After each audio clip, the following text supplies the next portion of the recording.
lower price somewhere else on the same item, we'll match it. Lowe's, we help, you save. Price match applies to same item, current price at qualifying retailers. Exclusions and terms apply. Learn how we'll match price at lowes.com/lowest price guarantee. Now there's a new way to take charge of your blood sugar. Introducing new Garlic Healthy Blood Sugar Formula from the makers of the nation's best-selling garlic supplement.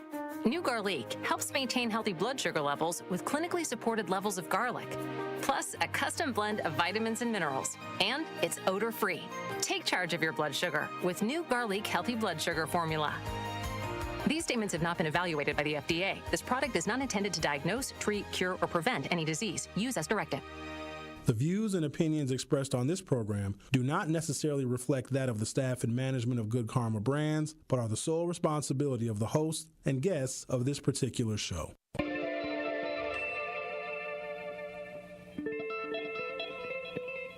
America may have many, many days, but they will be full of trouble. There will be no rest. There will be no tranquility in this country until the nation comes to terms with our problems. Bringing you social and political commentary from his mouth to your ears, breaking down the issues which matter to you. You are not put here to be a white man's footstool. You are put here to represent the very best in God's word. Legendary civil rights icon, the Reverend Jesse Jackson in the studio. Reverend Jackson, how are you? Mr. Sherwin, good morning on this chilly Milwaukee morning. And I am pleased to have one of the founding members of the Black Panther Party, Chairman Bobby Seale. Mr. Chairman, how are you this morning? Good morning. I'm doing just fine. Thank you. To Mr. Eric Holder. Mr. Holder, so good to see you. How are you? Well, I'm fine, man. How you been? It's been a long time. Haven't seen you for a while. The Dr. Cornell West. Dr. West, how are you, sir? My dear brother, you're so kind, you're so generous, so man, but I salute you and the work that you were doing there. Doing a magnificent job there in Wisconsin. Stream live on 1017thetruth.com. Call in with your questions or comments. 833-212-1017. Join us on social media at 1017 The Truth. It may not be what you expect to hear, but I will definitely give you what you need to know. Are you ready for the truth? I want the truth. You can't handle the truth. Now, live from the American Family Insurance Studio at the Avenue in the heart of downtown Milwaukee, here is Sherwin Hughes. I say good morning. Today is Tuesday, July 1st, 2025. As I read these articles about what is happening right now, there's a lot of stuff taking place simultaneously. We do have a biennial state budget deal here in Wisconsin. That's good. The Republicans and Governor Tony Evers and the Democrats in the Assembly and the Senate have come to an agreement. Yay. Donald Trump's big, beautiful bill is moving forward with all deliberate speed. It is the desire of the president to have that bill on his desk by July 4th. You cannot overlook the symbolic nature of that, where Donald Trump's signature crowning achievement piece of legislation, finally something that is not an executive order, he will sign on our nation's birthday. As the debate continues on the provisions in the big, beautiful bill that I promise you is going to have a real, tangible effect on each and every one of us. And not all of it is bad. If you are a tipped employee, you can see a percentage of your income no longer being taxed, depending upon what your bracket is and what your income is. The Donald Trump tax cuts will be made permanent or at least extended for a while. If you or someone you know receives SNAP benefits, cuts. If you or someone you know is on Medicaid, cuts. If you or someone you know has the Affordable Care Act, meaning they go to healthcare.gov to purchase their health insurance from the marketplace, there will be cuts. There will be less things that will be covered. If you or someone you know goes to Planned Parenthood for really any kind of services, any kind of medical services, maybe even preventative medicine, there will also be cuts, if not closures. If you're a business owner, and there are business owners not just here but all over the country, they serve a population of people that buy their food products with SNAP benefits. Those businesses are now going to suffer, and some of them are going to go belly up as well. So everyone will be touched. A lot of funding to quote-unquote sanctuary cities, federal grants from the Department of Justice for anti-crime programs and anti-violence programs and youth programs. Guess what? Cut. So we all will feel the effects. And so while all of that is taking place, and this bill is certainly consuming a lot of the oxygen in the room, so if you want to read about what is happening in the administration, and I would advise Americans, because our democracy is only strong when we are informed about it. You can't make a decision on who to vote for and where to put your effort and your energy and where you should be focused if you're not informed on what exactly is happening.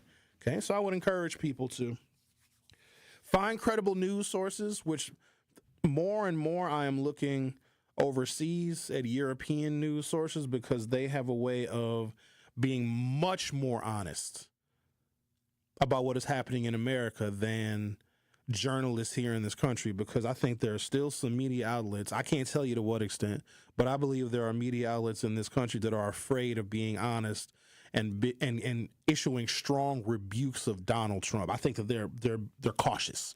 Right? We see how some journalists are treated when they want to ask questions of this administration, of this press secretary that Donald Trump has. They get shut down, they get escorted out. There's been a lot of journalists who have had their press credentials revoked. President has a press corps.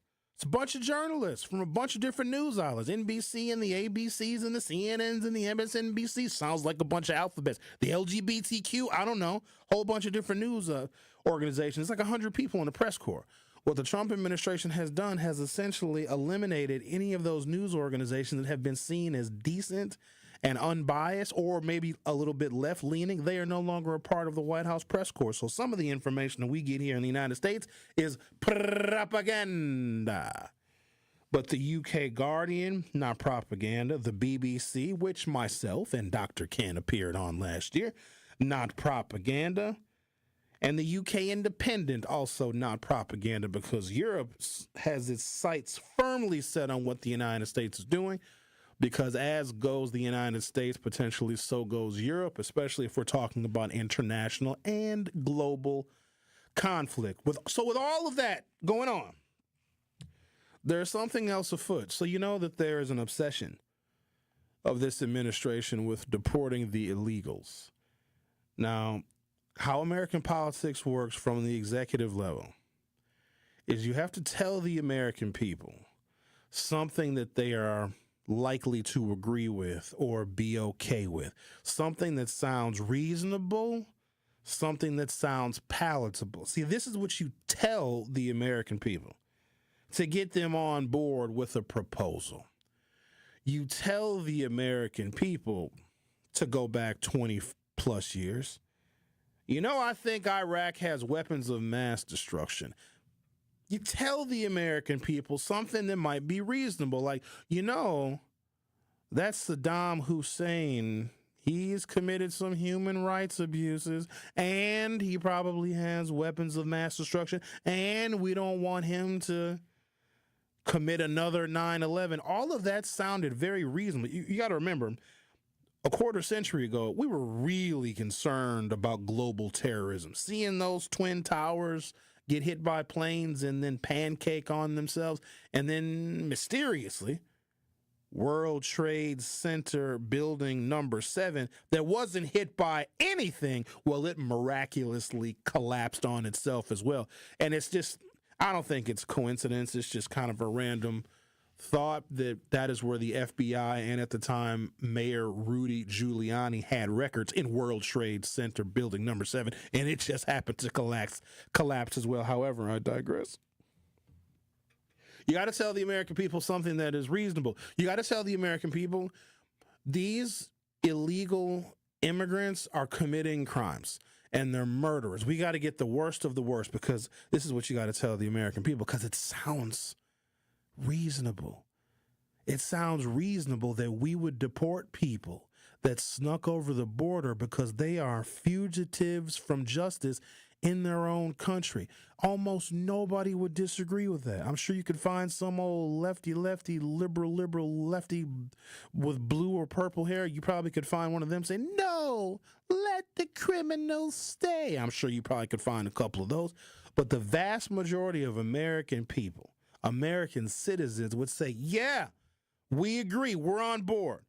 Democrat, Republican, non-affiliated, independent, whatever, would say, yep, we don't want people from foreign countries that are here, that are fugitives from justice in their own country, let alone those individuals applying for citizenship and lying about citizenship and getting public benefits. That is something that the American people would get behind. But so here's the thing. Once you have the American people's support on this believable idea, that's when the sinister things happen.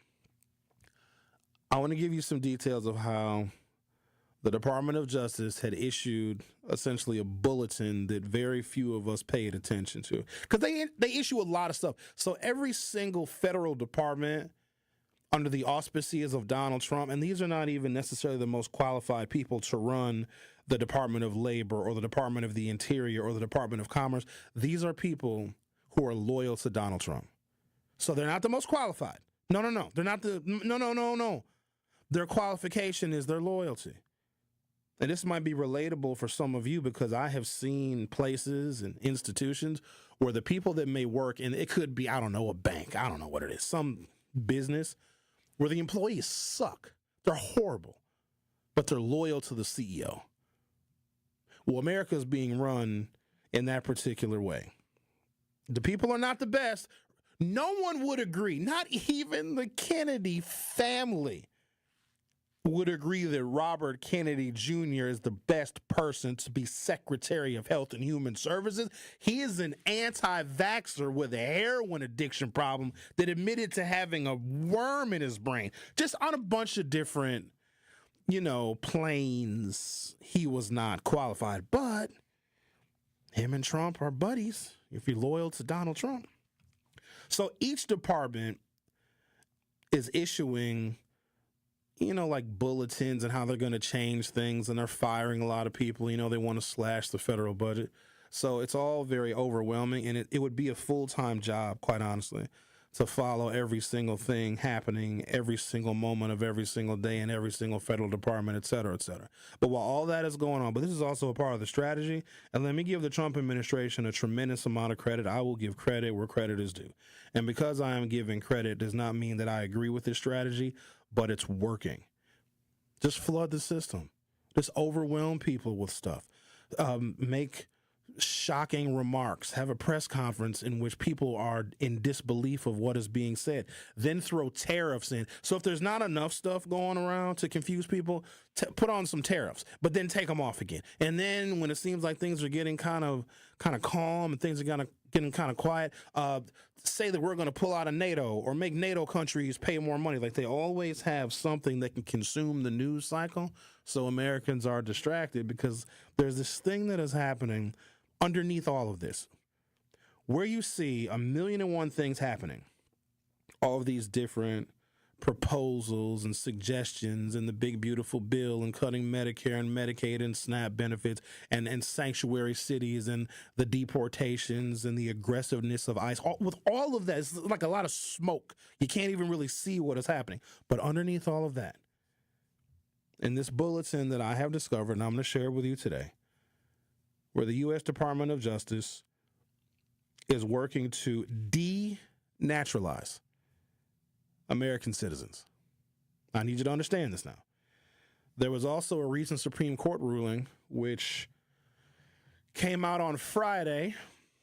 Didn't really get a lot of coverage because things that are released on Friday don't really make it to the top of the headlines, or if they do, less people are paying attention because that's on the heels of a holiday. So whenever the most damaging information is afoot, it will come out on a Friday because less people will get outraged about it. And also, if you want to plan a weekend protest, hard to get a weekend protest together when the worst of the worst information is being released on a Friday or Friday afternoon.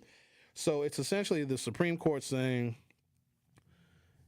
district judges cannot stop the implementation of the executive orders of the president. Let me give you an example of that. When Joe Biden wanted to institute student loan forgiveness, a bunch of states sued to stop that because states were getting tax collections from some student debt. So these states sued, and a single, not the Supreme Court, but a single federal judge in some district court, maybe the Eastern District of Texas or the Northern District of Mississippi, stopped Joe Biden's entire federal student loan forgiveness program, right? The Trump administration came in and said, that's not fair for one judge in one jurisdiction in one part of one state should not be able to stop the executive order of the president, because the president is president of all of the United States. So one lowly judge, and I think there's 93 district court judges. And so what the Trump administration did, and they brought this to a very friendly Supreme Court, they said, look, it's not fair for a single judge out of 93 federal jurisdictions to stop the implementation of a Donald Trump executive order. And the U.S. Supreme Court said, you know what? You're right. Here's why this is a problem. If the Trump administration says, you're not a citizen, we're going to take your citizenship away from you, even though you did it the right way. Because isn't that what we're telling the migrants and the immigrants? Well, if they do it the right way, if they come over here normally and apply for all the paperwork and they become the whatever the hell it is that we say. The Trump administration wants to take away citizenship from anyone it deems shouldn't be here. We're talking about American citizens now. And I got an example. Not only do I have an example, this person is a U.S. military vet that has lost their damn citizenship and is about to be deported. Oh, it gets so good. But this is what is happening underneath all of the smoke of the big, beautiful bill and the cut to the Medicare and the Medicaid and the SNAP benefits and the ICE raids.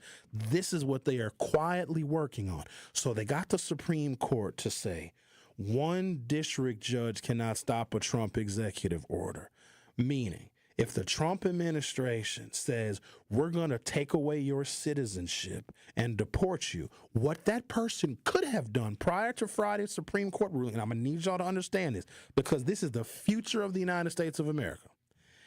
If the Trump administration attacked the person and said, we want you to lose your citizenship and we are going to deport you, that person could have went to any one of these 93 federal district judges, likely in the jurisdiction in which that person lived, and that judge could have said, no, you can't deport this person because they're protected by the 14th Amendment. Now, because of the Supreme Court ruling on Friday, that judge cannot save that person from getting deported, because that one judge cannot stop an order of the president. I'm going to explain it a lot better, but there is a way in which American citizens are going to be able to lose their citizenship. Birthright citizenship is actually on the chopping block. This means let me put it this way. If your parents weren't born here, but you were, your parents weren't citizens, but you were born here. Mama had you here. Mama wasn't a citizen. Daddy wasn't a citizen. Okay? What they're trying to do to birthright citizenship is, because your parents were not citizens, even though you were born here, you're not a citizen either. Oh, but it gets so much better. Get this, right? So your mother and your father weren't citizens, but they had you here. Technically, you're protected by the 14th Amendment. You're a citizen via birthright. What the Trump administration is trying to do is not only say that a person born to non-citizens is no longer a citizen, all of your kids are not citizens either, and all of their kids are not citizens either. I want you to think about the implications of this. If my black ancestry weren't citizens, then the entire lineage of my family could be determined illegal. That is how far this thing can go. So I'm gonna take a break, come back. We're gonna dig into some things. Also gonna give you more details of where we are with the big, beautiful spending bill and what likely is going to get cut and or reduced and what we can expect. We're going to have fun today. It's going to be a very fun show. It's going to be informative. You can call if you want. We have a phone number. It still works. I believe we paid the bill. It's 833-212-1017, 833-212-1017. You also can join us on the YouTube. 1017 The Truth on YouTube. Make sure you hit subscribe. The Truth with Sherwin Hughes. We'll be right back. The Truth with Sherwin Hughes returns after this on 1017 The Truth app, and 1017thetruth.com. Milwaukee, it's time to turn the TV off and turn your speakers up so you can hear what the future leaders of the world have to say. Truth Nation, I'm proud to present the 8 Block, powered by City on the Hill and 1017 The Truth, hosted by me, your boy, Ben Jammin. Every other Saturday at 9 a.m., 8 Milwaukee teams will share stories and laughs that will speak truth to what matters most in their lives. I'm here to discover different levels about myself. I'm really here to get my name out there and have a different perspective on life. So tap in every other Saturday at 9 a.m. Truth Nation, welcome to the 8 Block. I've got to share that I am also a beneficiary of the Old National Bank Empowerment Loan Program. So, Tracy, with that being said, what is the Empowerment Loan Program? Great. Well, the Empowerment Loan Program is a special purpose loan program that we launched 2 years ago. It has been a success. It was something, again, near and dear to the heart of not only our chairman and CEO, but just our organization as a whole. We work with contractors, consulting firms, retail food operations, daycares. In fact, so far, we've approved $50 million of loans to minority and women-owned businesses within a 2-year period. And for those that are now leaning more into this conversation, what's the best way to get in contact with you as part of their interest in the Empowerment Loan Program? I'm going to give you my cell phone number to the listeners. It's 414-687-7393. And if that doesn't work, feel free to reach me at my email, tracy.meeks@oldnational.com. Tracy Meeks, Senior Vice President, Community Lending Market Executive from Old National Bank. You are listening to The Truth with Sherwin Hughes on 1017 The Truth app, and 1017thetruth.com.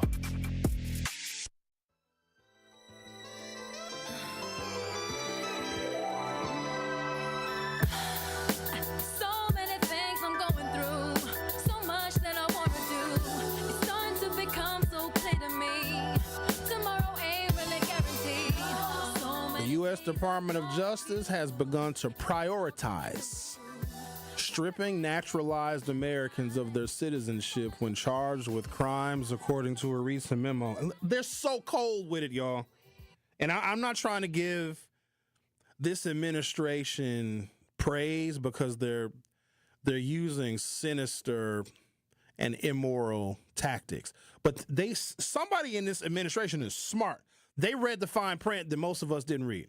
We just assumed that the government would just function normally and it would just like help people, and then we have elections and you vote for people that are fitting of the times, right? So if you want, more, soft on criminal justice, we would have people that would run for Congress that would put more resources into rehabilitation, deferred prosecution, or if you wanted more resources for social services and safety nets, we'd have an election and then we would vote for people. Or if we wanted better economic policy, if the country was in a recession or if the unemployment levels were going up or if the interest rates were too high, we would vote for people that would talk about an economic plan. It's just supposed to work like that, okay? And it's supposed to work. And you don't got to worry about it. You don't got to think about it. You don't have to read all these damn articles and see what is going on. It just works without you having to worry about it. Your life just continues on. In fact, the American people, they just take care of themselves and their family, and then they have their job, and they go on vacation, and they go out to eat every now and again, and the government just kind of works itself out. That's how it's supposed to be. And so a lot of us didn't read how the Constitution can be interpreted and how laws can be interpreted and how Supreme Court decisions can be extracted and how they can be twisted to fit a very sinister narrative. This is what is happening right now in the United States of America. And it's July 4th week. This is pretty cool.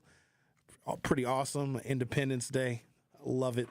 Fireworks and barbecues and whatever and what have yous. A deportation or the denaturalization of an American citizen is a civil matter. It's not criminal. So if you're over here illegally, that's a criminal matter. You can get a lawyer because it's in the Miranda rights. You have the right to remain silent. Anything you say can and will be used against you. If you can't afford an attorney, we'll get your ass a free attorney. We're not going to get you Tony Cotton because he ain't free. We're going to get your ass a free public defender. Like, that's in the Miranda rights. I don't think they really mentioned Tony Cotton's name in the Miranda rights. Interesting fact, though, I found out that Tony Cotton is representing Chicken P, in case you guys were wondering about that. So if you are here illegally and you get deported, that's a criminal offense, okay? But if you're denaturalized, this is how slick they got with it. But if they say, hey, Sherwin Hughes, we don't like what you've been saying on the radio. It's very un-American. It's very threatening to the Trump administration. You're fake news. You're lying. You're on the radio airwaves. You are poisoning the people of this country. We're going to denaturalize you. We're going to begin the process to take away your citizenship because you are a threat to the United States. Basically, you're a threat to the Trump administration. That is a civil proceeding. This is how they wrote it in the Department of Justice. I need you to follow me now. It's civil, not criminal, which means if I want a lawyer, I got to pay for it. And the burden of proof of the federal government under the auspices of this Department of Justice directive and order have a lower burden of proof to make their case. It's not criminal. It's civil, meaning if I want a lawyer to represent me, and I probably do because I'm going up against the federal government, I have to pay for it. I'm not afforded the right to an attorney. And because it's a civil case, the federal government, all they have to do is be like, yeah, here's a recording of Sherwin saying some things that were considered negative or disrespectful to the president of the United States. That's all the proof that we need to denaturalize him. And that's it. That's it. And you think that can't happen? The Supreme Court already has cleared the pathway for that. So here's what would happen. I'd get, like, I don't know, a letter in the mail or a phone call. People of the United States versus Sherwin Hughes, denaturalization of birthright citizenship, statute 3868582. Sherwin Hughes has, in fact, on a numerous number of occasions, and here are the dates and here are the times, has said negative things about the United States, and Sherwin Hughes is seen as a threat to the status quo of the United States and the continuation thereof. Blah, blah, blah, blah, blah, blah, blah, blah, blah, right? So that's my formal warning. I would, and it says, Sherwin, you within 90 days, you will lose your birthright citizenship. So I'm like, uh-oh. And I would get a lawyer, hopefully, and then I would file a grievance or an injunction in a district court, the Eastern District of Wisconsin, which is the federal courthouse right down on East Wisconsin Avenue. So I get this letter from the Trump administration, and they're giving reasons why they are going to denaturalize me. They're going to take away my birthright citizenship. Now, remember, all they need is 10 seconds of a recording of me on any one of my hundreds or thousands of radio shows speaking negatively about Donald Trump or the Republicans or whatever. That's all the proof they need, because the burden of proof is lower because it's civil. It is not criminal. So then I would want an injunction. Like, well, I don't want to lose my citizenship because where the hell am I going to go? Where am I going? I don't want to go to Canada. It was dumb to go further north. I don't know if I want to go south. Mexicans may not take too kindly to me, but the food will be delicious. So I don't even know where I'd go. So what I would do with my lawyer that I'm now paying for out of my pocket, which will be extremely expensive because hiring an attorney to represent me against the federal government may drain my money, right? And it's worth it because I want to still maintain my citizenship. And so I get an attorney. And they file my grievance for an injunction because we believe, myself and my attorney believe, that me losing my birthright citizenship is unconstitutional. And let's say there is a judge that agrees with me. And that judge says, yeah, Sherwin, you're right. They can't do this. You were born here in the United States. Your parents were born here. they can't take your words, even though it is a lower burden of proof in a civil proceeding. They can't just kick you out of the country.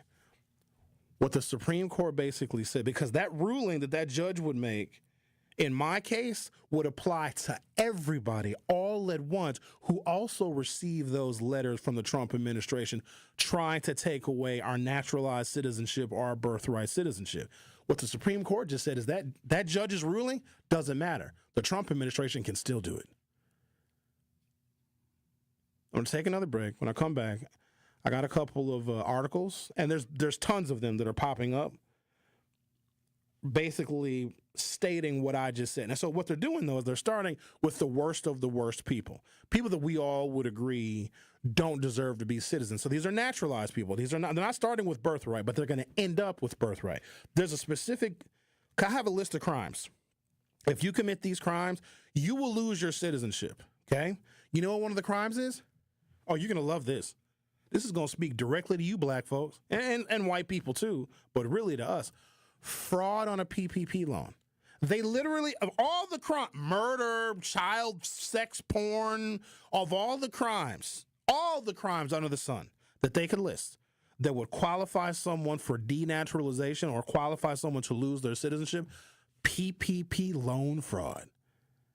Now, I don't know about you all, but I know quite a few people when they was handing out that PPP money, man, everybody and their mama, like literally everybody and their mama was getting PPP loans during COVID. If they find, remember, this is a lower burden of proof. If they find that you committed PPP loan fraud, you could lose your citizenship. It's insane. Trying to follow what is happening in this administration is like reading a movie script of a movie I would never even want to see because it would be too scary. The Truth with Sherwin Hughes on 101.7 FM. We'll be right back. The Truth with Sherwin Hughes returns after this on 101.7 The Truth app, and 1017thetruth.com. Hey, Drew and Jonathan Scott here. Build a customized renter's policy with American Family Insurance so you can protect your tandem bike on the go. Thief!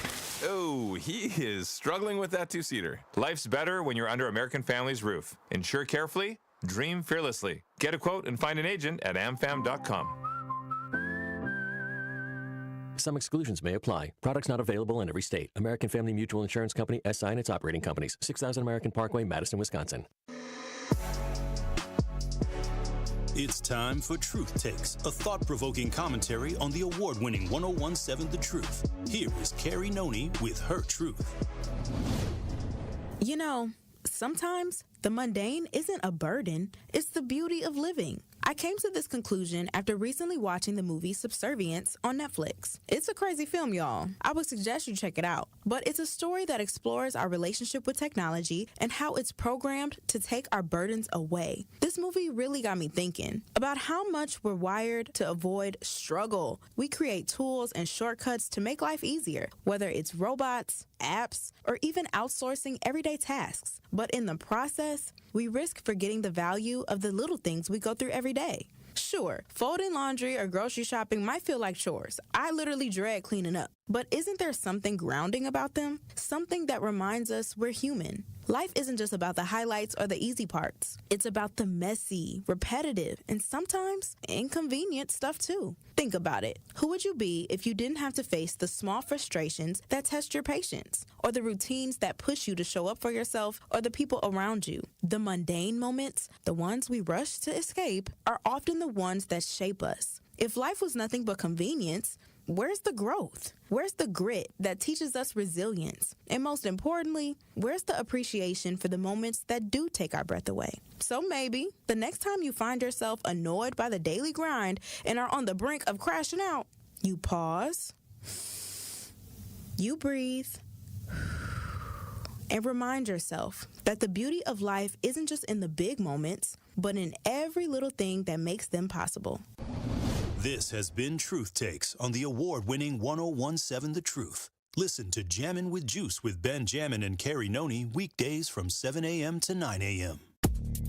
You are listening to The Truth with Sherwin Hughes on 1017 The Truth, The Truth app, and 1017thetruth.com.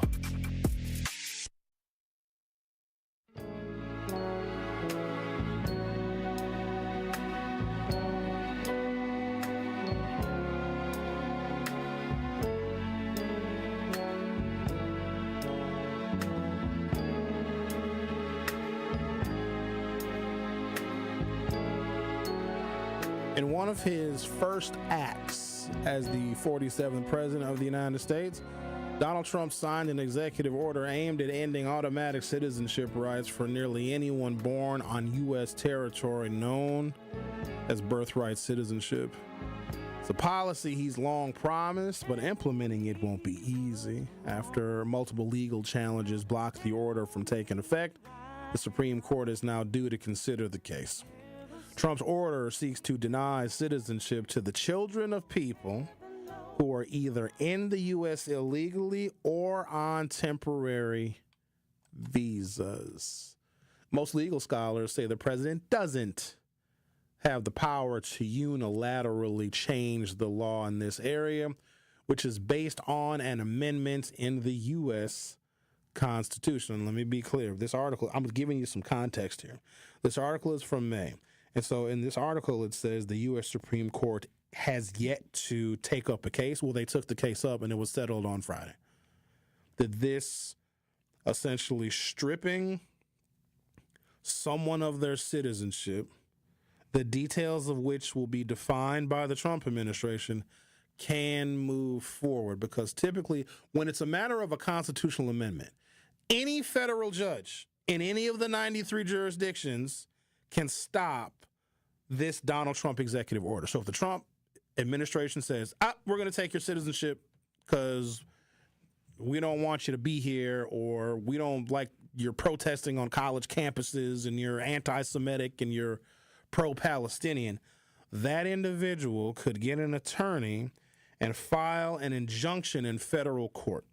And then that one judge can stop all such orders that are taking place simultaneously. Because it's not just one person at a time. There might be a list of, that's why the Trump administration wanted the list of international students at Harvard and other universities. Because they wanted to revoke their student visas all at once, all at the same time, right? So if any one of those students filed an injunction in any federal jurisdiction, all of those students would get a reprieve. What the Supreme Court decided on Friday is that if one judge says, hey, no, this violates the 14th Amendment, all of these cases must stop, it is unconstitutional, the Supreme Court has said that one judge can't make that order.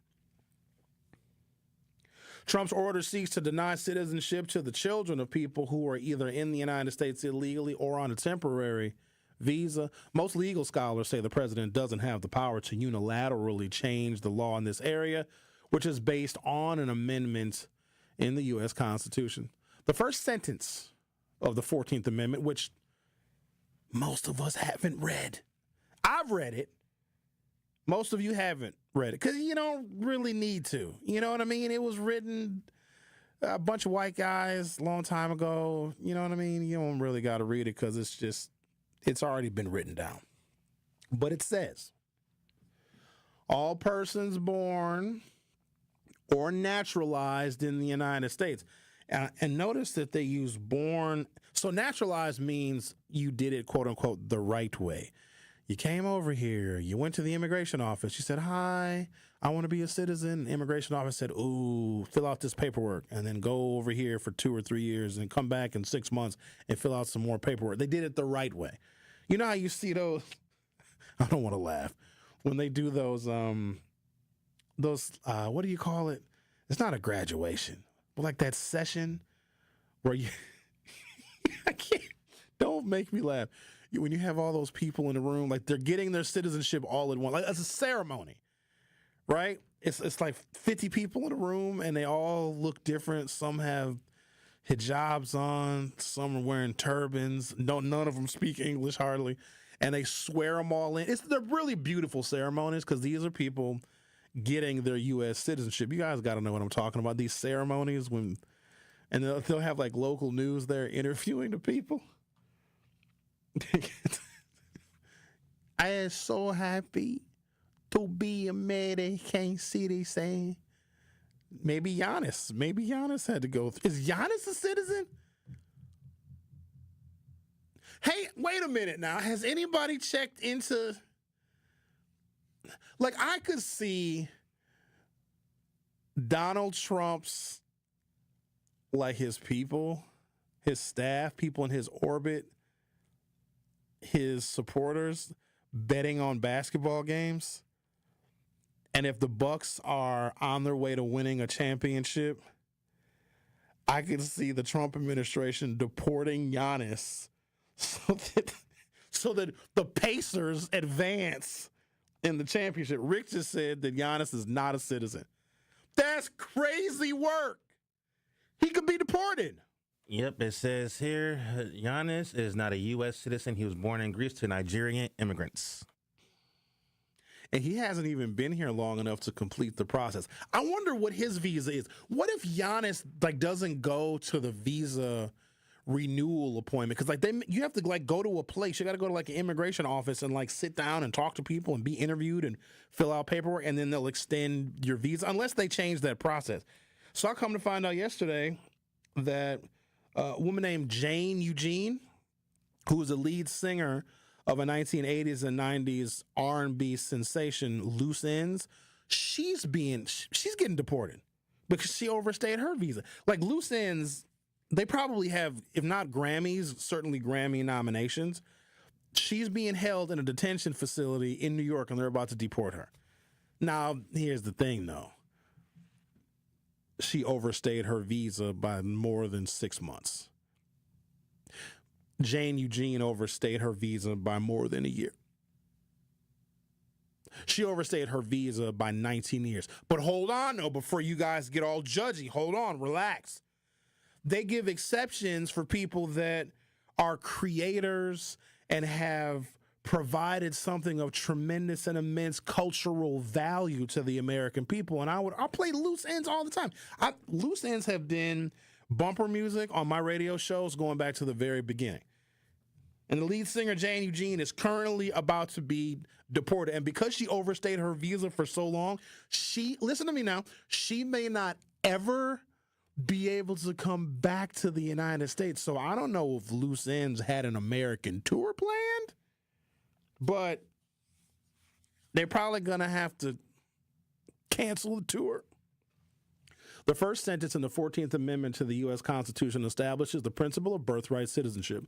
All persons born or naturalized in the United States and subject to the jurisdiction thereof are citizens of the United States and of the state wherein they reside. Immigration hardliners argued that the policy is a, quote, great magnet for illegal immigration and that it encourages pregnant women to cross the border in order to give birth and remain in the U.S., an act that has previously been called birth tourism or having an anchor baby. Supporters of birthright citizenship point out that it has been the law of the land for well over a century and that the eliminating of it would create a permanent subclass of people born in the United States who are denied full rights as Americans.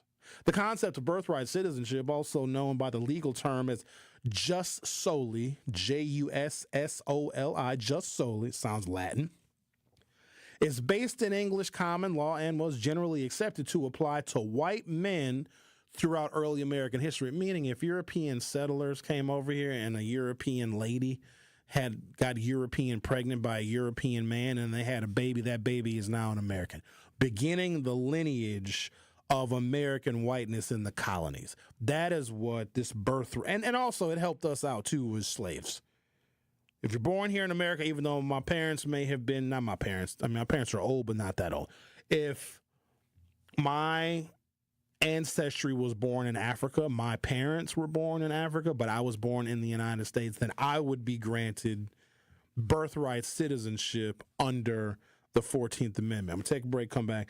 I'm going to illustrate to you how all of that is being challenged and what we know about citizenship is going to be upended, and the Supreme Court has cleared the way for that. Like, it's going too far, this whole, because they can't deport all the people. I think they're starting to figure out that you can't just capture 11 million people and just send them out of the country. Plus, it would be a total disaster. So now what they're doing is they're just making these large fell swoops of millions of people illegal by telling them they never really were citizens in the first place. The Truth with Sherwin Hughes on 101.7 FM. We'll be right back. The Truth with Sherwin Hughes returns after this on 101.7 The Truth app, and 1017thetruth.com. Truth Nation, unfortunately, violence is on the rise in Milwaukee, and this is a problem which impacts us all. Please join me and the Truth team on Saturday, July 12th from 9 a.m. to noon for our third annual Walk Against Violence, supported by 1MKE. Enough is enough. Now it's time to bring an end to senseless violence in our community. To join our Walk Against Violence on Saturday, July 12th, visit truthwalkagainstviolence.com to sign up today. Hey everybody, it's Melanie Ricks. You all know I love supporting a local team. That's why I'm excited to tell you about UW Credit Union. They've been serving Wisconsin for over 90 years. And when I was in school, they helped me learn how to plan for my future and make my money grow. Even now, they're still always there for me when I have questions, and they'll be there for you too. So stop by any of their 13 Milwaukee area branches or visit uwcu.org to become a UW Credit Union member today, like me. Federally insured by NCUA. Strong moms build strong families. Outreach is Healthy Starts, Healthy Hearts empowers parents with tools for healthy pregnancies, heart smart habits, and thriving kids. Join us on Thursday, July 31st from 9 a.m. to 3 p.m. to learn about prenatal care, well child visits, and more. The event is free at our Capitol Drive location and open to all families. Call 414-727-6320 to register today. That's 414-727-6320. Outreach. Healthcare with Heart. Great impressions will exceed your expectations. Great impressions, perceptions, everything.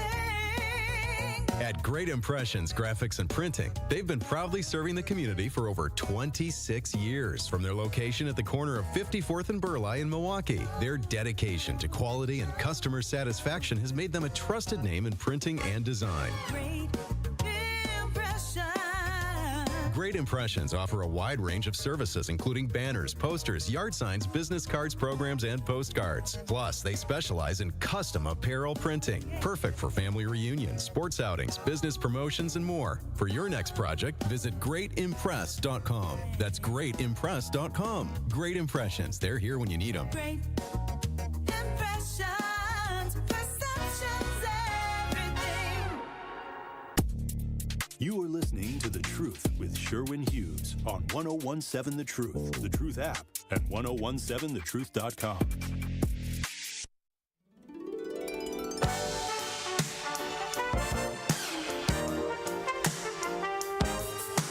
Instead of all these rumors that Giannis was going to get traded, maybe we should be focused on Giannis not getting deported. That's much more likely of a situation. I want to give you the list of crimes that the Department of Justice has outlined. I can't even call them crimes. It's basically accusations, because this would be a civil proceeding, not a criminal proceeding. If you were charged criminally, like Diddy. What's going on with Diddy? Has Diddy been acquitted yet? Diddy acquitted? Has Diddy been acquitted? The prosecution, in this case the federal government, would have to prove beyond a reasonable doubt that these crimes were in fact committed. It can't just be on the decision of the federal government. Denaturalizing somebody, which, and here's the thing, the executive branch, the executive himself, just like Donald Trump has got supreme pardon power, he has a tremendous amount of latitude on who can come to this country, who's a citizen, who is not. And what they did is they curated this essentially under the Democrats' noses. They got a 6-3 conservative majority on the U.S. Supreme Court. It started with Mitch McConnell had Mitch McConnell allowed Barack Obama to appoint Merrick Garland to the U.S. Supreme Court. Let me do you one better.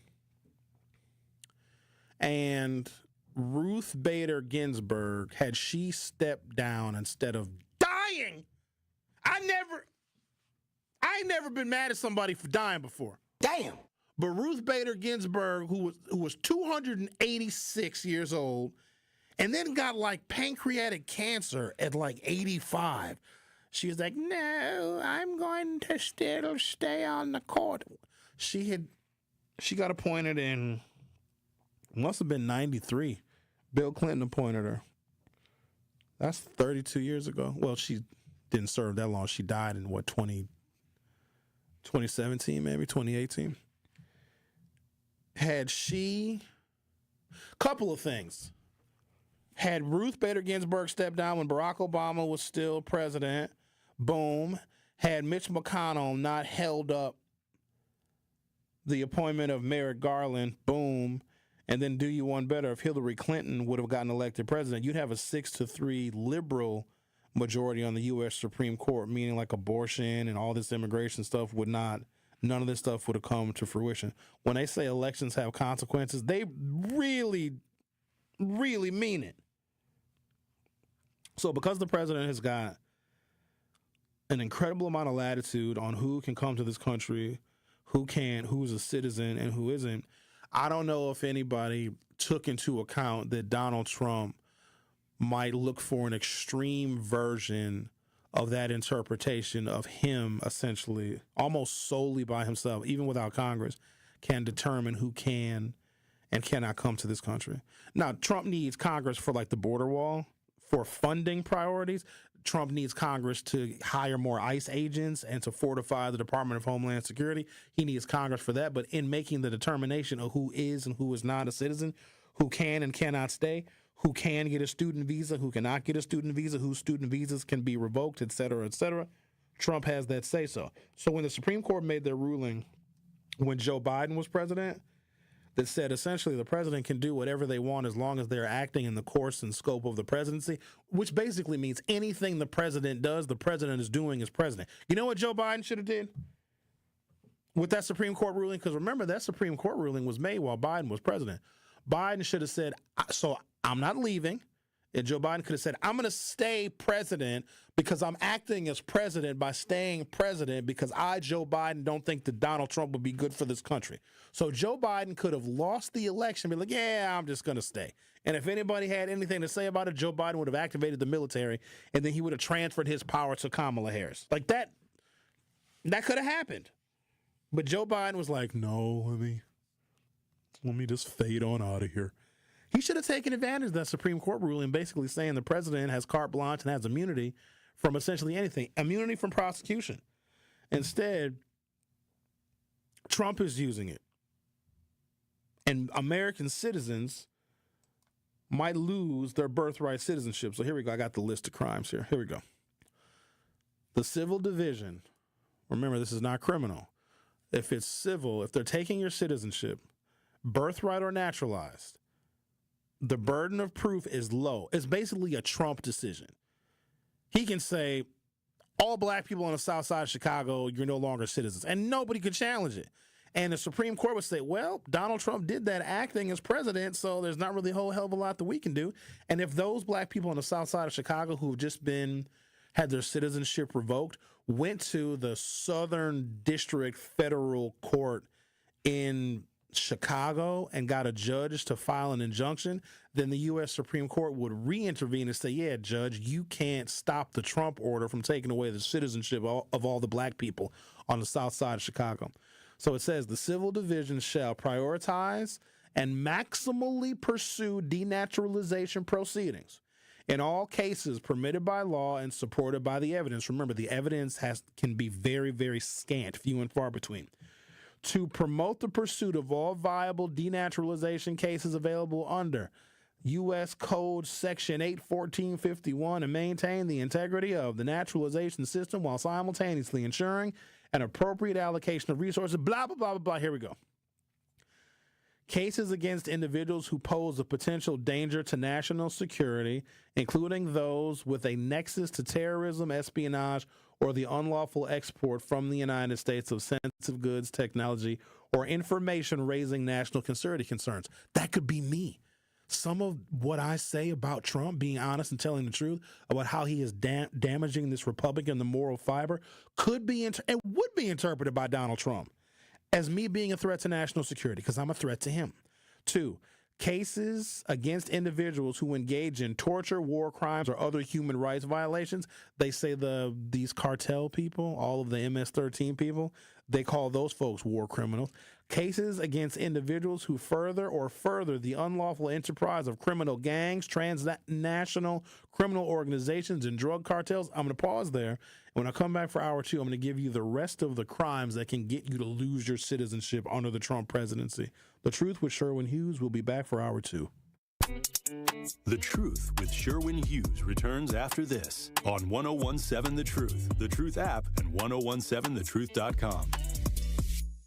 People need people, whether in Junior Achievements BizTown, where students work together to run a city, or in the real world, where blood donors can help save lives. Join Junior Achievement of Wisconsin and Versity for a mobile blood drive on Tuesday, July 15th from 2 to 6:30 p.m. at JA's headquarters near Highway 100 and Good Hope Road. While you're there, tour Jim's JA BizTown, where students take on real-world roles like CEO, banker, and mayor, learning how communities thrive through teamwork and leadership. Sign up today at wisconsin.ja.org. Truth Nation, have you ever wanted to meet the people behind Milwaukee's Realist Talk? Well, here's your chance. Join us Friday, July 11th from 5 until 7 p.m. at Mr. B's Privilege Lounge, 8617 West Brown Deer Road for our first installment of Beyond the Mic. That's right, Milwaukee. We want to hang with you, share some laughs, talk about the issues, and build community one happy hour at a time. Beyond the Mic, where conversation continues after the show. Only from 1017 The Truth. Truth Nation, let us talk our ish for a moment. There is no other station in the country where you get a front row seat to hear from some of the biggest names in politics, pop culture, and sports. People like Grammy Award winner John Legend. Knowing that fight isn't over, knowing that we've got to stay motivated and stay inspired. Glory was a song that myself and Common wrote. Two brothers from the Midwest, from Chicago and from Springfield, Ohio. Oscar Award winning actor Don Cheadle. I know that we're the bright, shiny thing that sometimes gets the attention, but I would say don't listen to celebrities. You don't have to listen to us. Listen to yourself. And President Donald Trump's son, Don Jr. When did we have a strong economy? And I don't think anyone with a straight face can say right now. And the reality, when you look at it, it's not even voting for my father. Look at the team that's now surrounding him. Tap into the award-winning and nationally recognized 1017 The Truth by downloading the Truth app and streaming us live at 1017 The Truth on YouTube. Milwaukee Black Talk. We are the keepers of the wild, America's original and most invested conservationists. For more than 80 years, we've been committed to conserving wildlife and the natural landscapes that define our nation. From rugged alpine ridgelines to peaceful tall grass prairies, we've supported the conservation of more than 36 million acres of American wildlands. Our funding has led to cleaner water, fresher air, and improved wildlife habitat. From abundant fish and waterfowl populations to robust deer and elk herds, nothing is more important than maintaining wild spaces for adventurers to explore and wildlife to thrive. We are America's hunters and target shooters, stewards of the American outdoors. America's hunters and target shooters, along with firearm, ammunition, and archery manufacturers, have invested more than $46 billion to help state fish and wildlife agencies manage and protect wildlife and wildlands across America. For more information, visit outdoorstewards.org. Get the truth and nothing but the truth with Sherwin Hughes every weekday from 9 a.m. to 12 p.m. on 1017 FM, 1510 a.m. WGKB Waukesha, and W269DL Milwaukee, a locally owned Good Karma brand station. You are listening to The Truth with Sherwin Hughes on 1017 The Truth app, and 1017thetruth.com.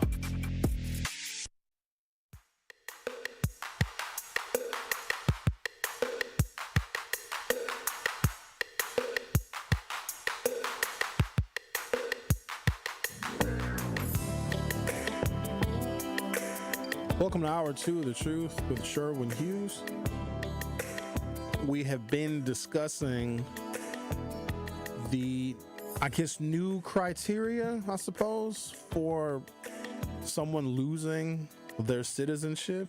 So it's starting with denaturalizing somebody, which is a very, very low threshold because this is somebody who wasn't a citizen to begin with.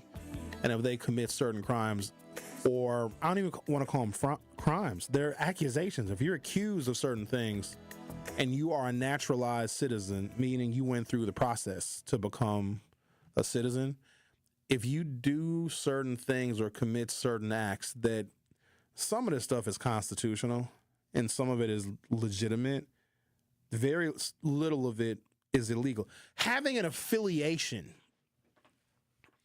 with an organization is not illegal. You can be affiliated with the Klan. You can be affiliated with the Proud Boys.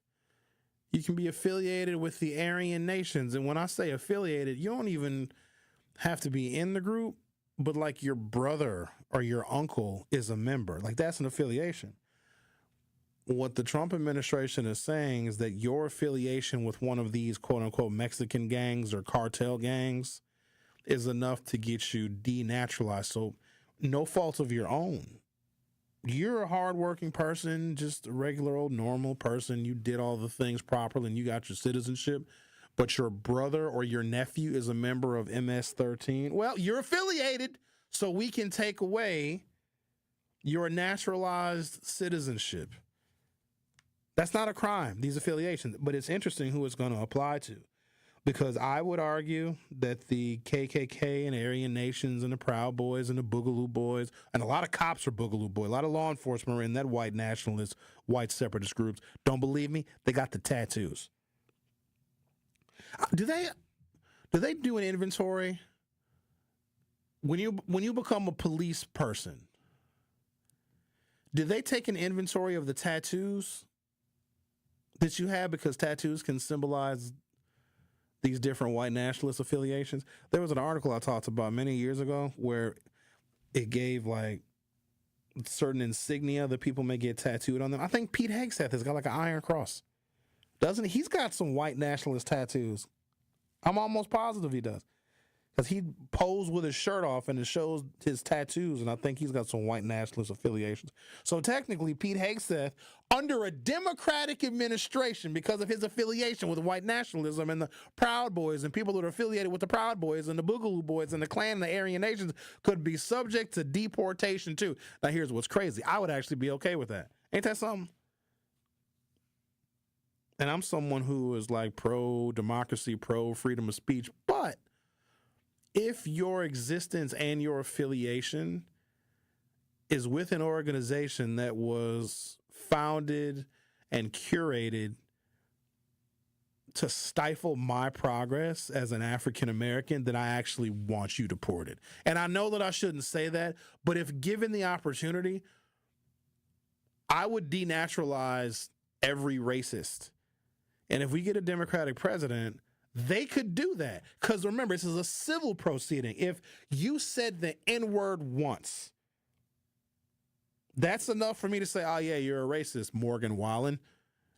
You now are going to get deported. You are now an illegal alien in the United States, and you're going to go to, what's the one they building in the Everglades? Alcatraz? All right, so these things can get you denaturalized. Cases against individuals who pose a danger to national security, including those with a nexus to terrorism, espionage, or the unlawful export from the United States of sensitive goods, technology, or information raising national security concerns. 2, cases against individuals who engaged in torture, war crimes, or other human rights violations. But that goes back to the Nazis when they try to come over here and get citizenship. 3, cases against individuals who further or furthered the unlawful enterprise of criminal gangs, transnational criminal organizations, and drug cartels. 4, cases against individuals who committed felonies that were not disclosed during their naturalization process. 5 on the list of things the Trump administration says can get you denaturalized. Cases against individuals who committed human trafficking, sex offenses, or violent crimes. 6, cases against individuals who engaged in various forms of financial fraud against the United States, including, and they're specific in this, Paycheck Protection Program, PPP loan fraud, Medicare or Medicaid fraud, engaged in various forms of financial fraud against the United States. Buying and selling food stamps can get you denaturalized. Like some of this other stuff, I get it. Like if you're a sex trafficker, yes, you got to get denaturalized. You can't be a citizen. If you didn't disclose any felonies that you committed in Panama or Guatemala or Argentina or Chile or Peru and Ecuador, if you committed a felony down there and you came up here and they asked you when you were in your interview, because the naturalization process, it's a lot of interviews, it's a lot of paperwork, it's a lot of things. And they ask you like, hey, Mr. Guadalupe, did you commit any felonies when you were in Argentina? And Mr. Guadalupe lies. He said, no, I ain't commit no felonies. I didn't commit nothing. I was just a farmer. I didn't do nothing illegal. And then we find out that he lied. Well, then he could be denaturalized. And that makes sense. If you committed human trafficking, sex offenses, violent crimes, obviously. But they spelled out fraud against the government and PPP loans. Why would... That's oddly specific, is it not? Cases against individuals who engaged in fraud against private individuals, funds, or corporations can get you denaturalized. Cases against individuals who acquired naturalization through government corruption, fraud, or material misrepresentation not otherwise addressed by any other priority category. So that's basically the discretion of the Trump administration. But this is going to apply at some point to birthright citizenship too, because the 14th Amendment makes no distinction between the two. So if they are on equal footing, birthright and naturalized, and the Trump administration is going after birthright citizenship. Because if your parents, this is the most, like the lowest threshold example, if your parents weren't citizens, and you were born here, but your parents were not citizens, well, you're a citizen, your parents aren't. Donald Trump wants to make that individual that was born in America to non-citizen parents illegal, and then all of the children that were had by the birthright citizen would no longer be citizens either. This is how you get rid of the 11 plus million people. And I don't know if anybody is going to protest this, because your protesting of this could be considered a threat to national security, and you could be denaturalized too. Like somebody in the Trump administration was just like, let's read the fine print and operate in the grayest of areas of the law, but exploit the Supreme Court decisions that have favored Donald Trump in these immigration proceedings and giving Donald Trump immunity. Like it is like boss level, genius level, sinister, evil stuff. And we're not even 170 days into this administration. Not even 6 full months in yet. Any cases referred by a United States Attorney's Office or in connection with pending criminal charges, if those charges do not fit within one of the other priorities, and any other cases referred to the civil division that the division determines to be sufficiently important to pursue. These categories are intended to guide the civil division in prioritizing which cases to pursue. However, these categories do not limit the civil division from pursuing any particular case, nor are they listed in a particular order of importance. Further, the civil division retains the discretion to pursue cases outside of these categories. Like anybody, ladies and gentlemen, and I'm not doing this to stoke panic. I am telling you what the Federal Department of Justice has said. The new rules and guidelines they are going to follow to take away citizenship for essentially no cause. They can manufacture a cause. It could be something that you said. It could be something that you did. It could be you exercising any one of your other constitutional rights and freedoms. Because remember, a naturalized citizen is a citizen. You know, and they have those big ceremonies of the people, and they'll cover it sometimes on local news. Oh, today here in Milwaukee, we have the next group of American citizens, and they'll show the camera shot of all the beautiful, diverse people. Some are Asian, some are white, some are black, some are African, some are Mexican, some are not. And then they'll interview the people. You guys have seen these little newscasts before. I'm so glad to be American citizen. I'm so happy. I once gave I don't do it anymore, but I took I took some questions from the U.S. citizenship exam. You know they got to pass the test? They have to know really detailed information about American history. In fact, they have to know more about American history than most Americans know. I've done it since we've been here at the 3rd Street Market Hall, and we've been here since the fall of 2022. So I had somebody call in, and I asked that person, like, just a sampling of questions from the citizenship test, and I don't think anybody did better than like 5 out of 10.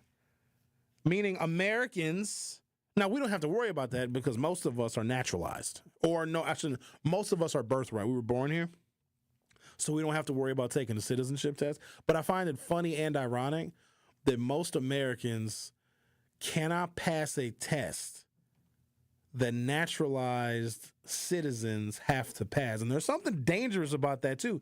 If people applying to be citizens of the United States know more about the United States and know more about United States history than actual birthright American citizens, like, that's a problem. People coming over here from another country knowing more about your country and how your country works and how your country operates and knowing more about the history than people here in this country, like, that's a cause to be concerned about, I suppose. But this is just the beginning of this. And look, maybe this works out in everybody's favor. Maybe all the bad people and all the murderers and the rapists and the child abuser people, maybe they all get deported. But then at the same time, maybe we deport people that are marching for justice and protesting. What if there's, and I hate for this to happen, a police officer shoots an innocent black person and a bunch of people protest. And Donald Trump doesn't like the protests because he may find them un-American. And then instead of sending in local law enforcement, they send in ICE, immigration and customs enforcement people to detain people that are protesting. Here's the thing, who's going to stop him? That is the one question that nobody can answer. If this administration, with the ultimate amount of power to enforce the law, wants to enact something that we, the American people, find outrageous and egregious, who is going to stop him? What ICE agent is going to say, hey, fellow ICE agents, let's defy the president's order? The president is telling us to go to Home Depot and just round people up that look like they could be of Latino or Hispanic descent. What ICE agent is going to say, hey, let's not do that? They would probably end up getting deported. No one is going to stop him. The Republicans in Congress aren't going to stop him. The Democrats can't do anything. The Democrats are just, I don't know what they're doing. They're smoking weed and eating edibles. I don't even know because they can't do anything. Democrats can't even get an amendment in a bill. Nothing. I suppose the Democrats could be raising a bunch of money. I guess they could be doing that, but I'm not even sure if they're doing that effectively. The question is not how outrageous will his next proposal be, because 100 days from now, it might be something even more ridiculous than what we're seeing currently. Who's going to stop him? J.D. Vance? You think J.D. Vance is going to stop him? Who, Marco Rubio?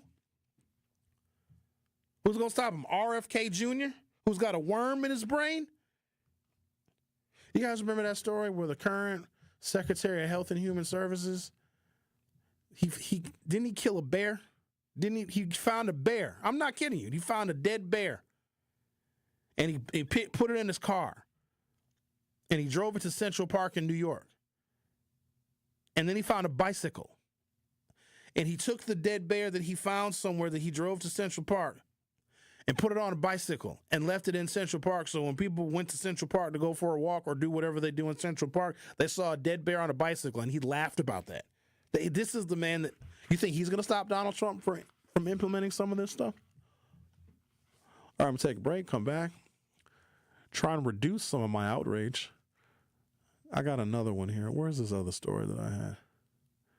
Oh, yeah, the big, beautiful bill. Going to go through a couple of things just for informational purposes. Maybe it affects you, maybe it doesn't. Going to go through that. And also, just got I got another one. It just won't stop. Trump administration freezes $6.8 billion in federal education funds. So you know what these funds are used for? Teaching people English. The man has frozen education funds where we teach children that don't speak English. So now you're going to have a whole cohort of kids that don't know how to speak English. Imagine that, because if they're not citizens, they'll be a lot easier to deport if they don't speak the language. It's getting better by the moment. But he won the election. He won it. He won the Electoral College. He won the popular vote. I personally don't believe that there was any fraud in that election at all, because of all of the scrutiny that we have put on our local elections going back to 2016 and 2020, when there was all these allegations of voter fraud. Our elections are more secure now, I personally believe this, than ever before. I believe that he did win fair and square. And so what I will say is, as these policies get more damaging and more detrimental and more people lose their health care and more Planned Parenthood clinics close, which, let's be clear, in some rural areas of Wisconsin and other parts of the country, that is the only reproductive health care that women can get, and those are going to be closing. I just want folks to know that, yes, you did vote for this. If you voted for him, you voted for all of this. You can't sit here and say, well, I didn't vote for these specific things. You voted for everything that Donald Trump could possibly do, including the things that you couldn't think of. You voted for everything he can possibly do. So I'm just making that clear. I'm also saying this. I did not vote for him. And I did not vote for all of the things that he can do. But some of you did. So just take responsibility for that, and I guess we'll move forward as best we can. The Truth with Sherwin Hughes. We'll be right back. The Truth with Sherwin Hughes returns after this on 1017 The Truth, The Truth app, and 1017thetruth.com.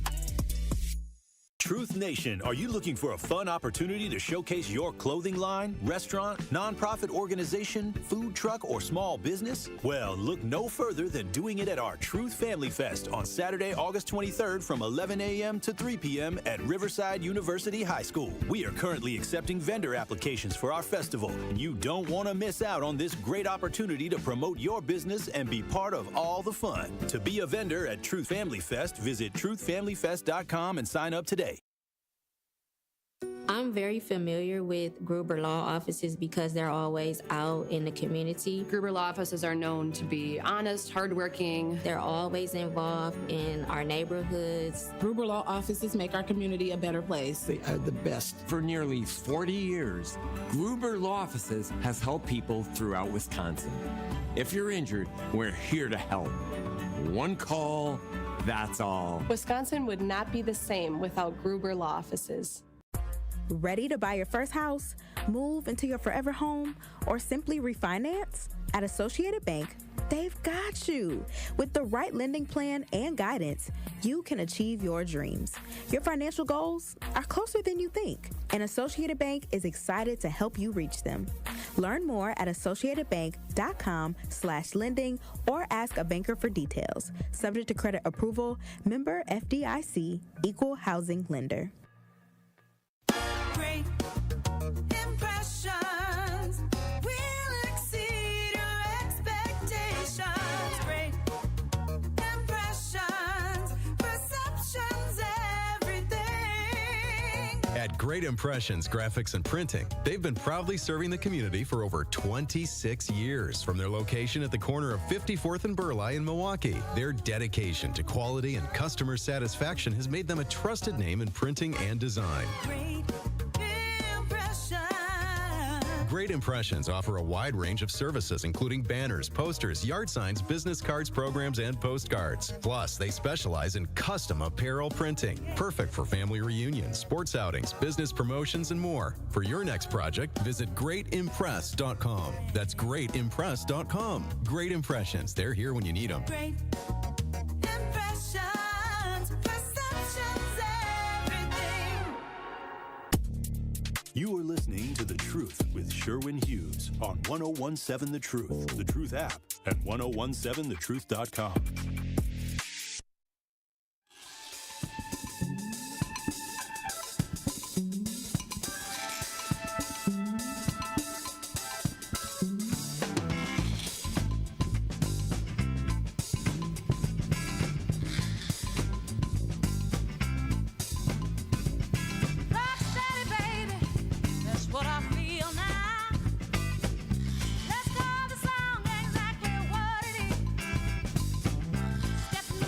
The big, beautiful bill pushes millions of people away from social safety nets.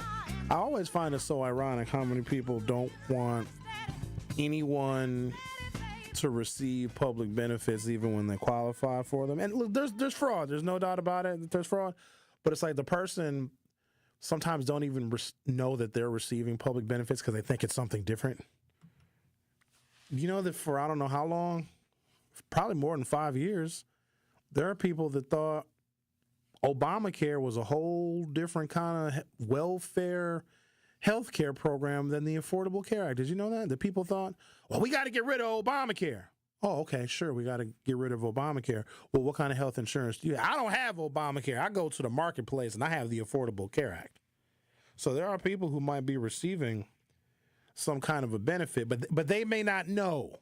Or they may be receiving that benefit through a family member. Maybe they live in a household that is receiving that public benefit, and they may be totally unaware of it. Well, they're going to be made aware of it soon. This is from Axios.com. The big, beautiful bill slashes food and health benefits for the poorest Americans while giving tax cuts to higher earners, blowing a hole in the nation's safety net, according to healthcare experts and advocates for lower income people. Can I be practical for a moment? I know I get kind of extreme at times, and I think that how extreme I may get in some of the things I talk about is justified because the Trump administration is extreme. So I don't even know if I can be more extreme in some of my prognostications than the Trump administration will do year 2 or year 3 or year 4 of this presidency. So I'm exploring the extreme just so people can be ready for worst case scenarios. But I'm going to be practical for a minute. I'm not going to be extreme. I'm not even going to be partisan. I'm going to be a nonpartisan person. And I'm going to deliver to you a very common argument that we have had. A discussion many of you have had probably your whole life.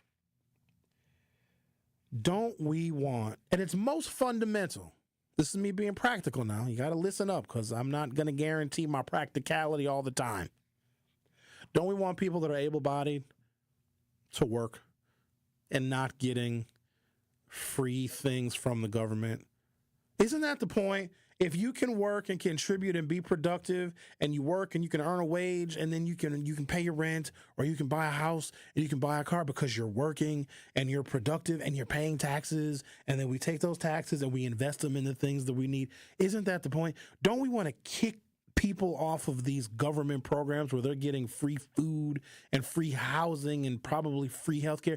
We're paying for that as taxpayers. Don't we want our tax money to either go further or don't we want to get a larger share of our taxes back? Let me do you one better. You guys get real happy around income tax return time because you hate paying taxes. I've never met a person in my life that says, oh my God, I love it. I love to pay taxes. It makes my Twinkie twinkle. Nobody says that. People get real happy when they get their tax return money back because they don't want to pay taxes. And if they do pay taxes, they want to get as much of it back as they possibly can.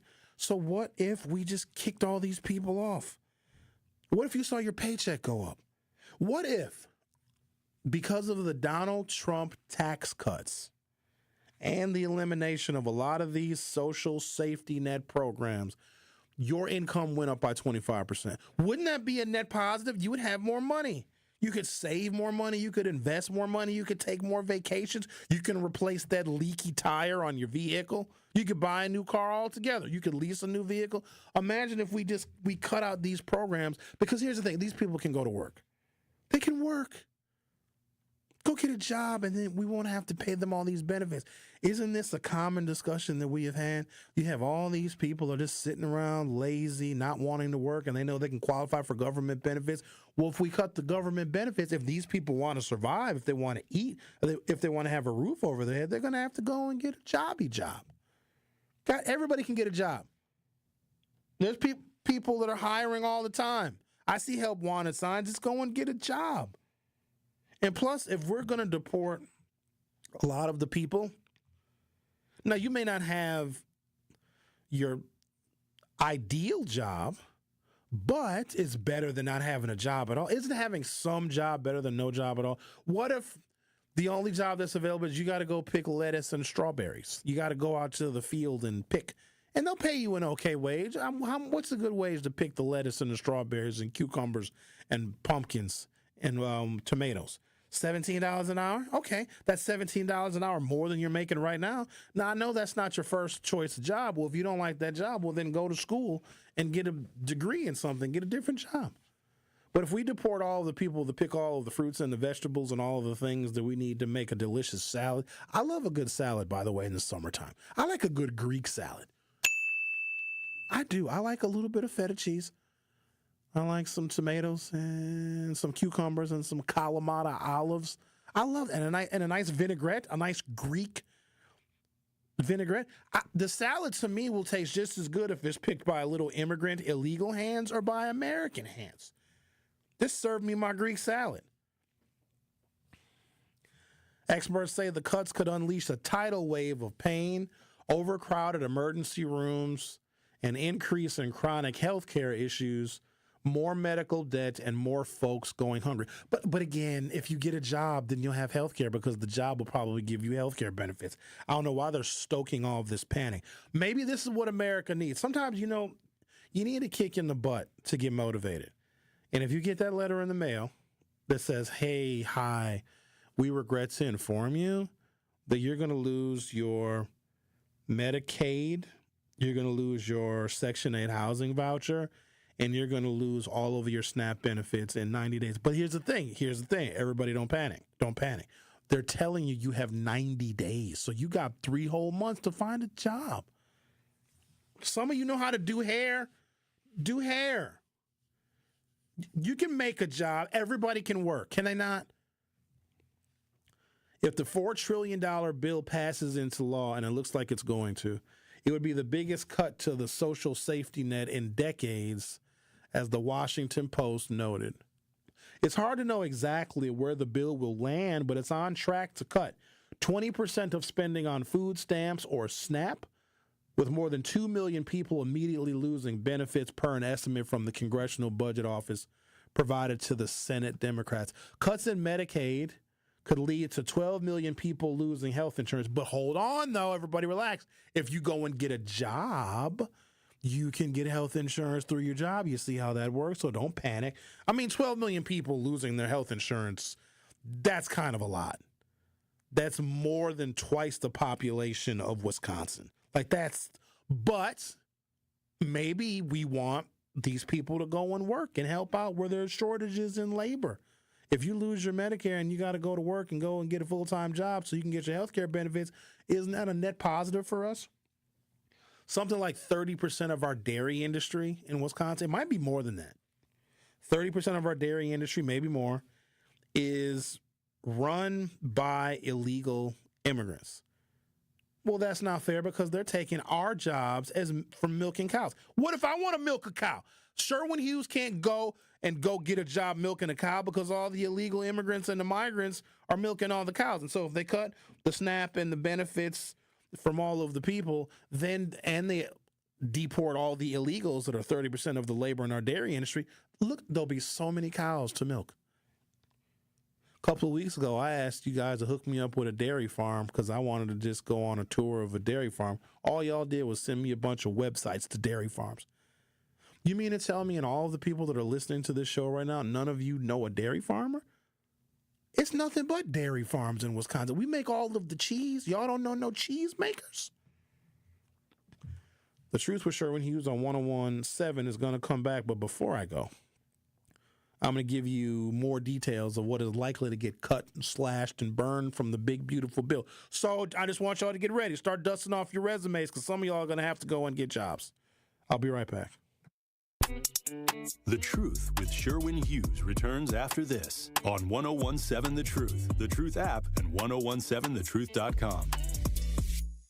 What's poppin', Truth Nation? It's your girl Noni Juice from my friends at Steinhafels. And right now, it's Steinhafels' 4th of July sale, and the savings are sizzling. Save 10% off store-wide on furniture for every room. Plus, get hot door busters like a Sealy mattress, any size, for just $199. And it gets even better. Take an extra $100 off every $9.99 that you spend. Steinhafels is Wisconsin's #1 furniture and mattress destination, trusted for over 90 years. So shop in-store or online at steinhafels.com.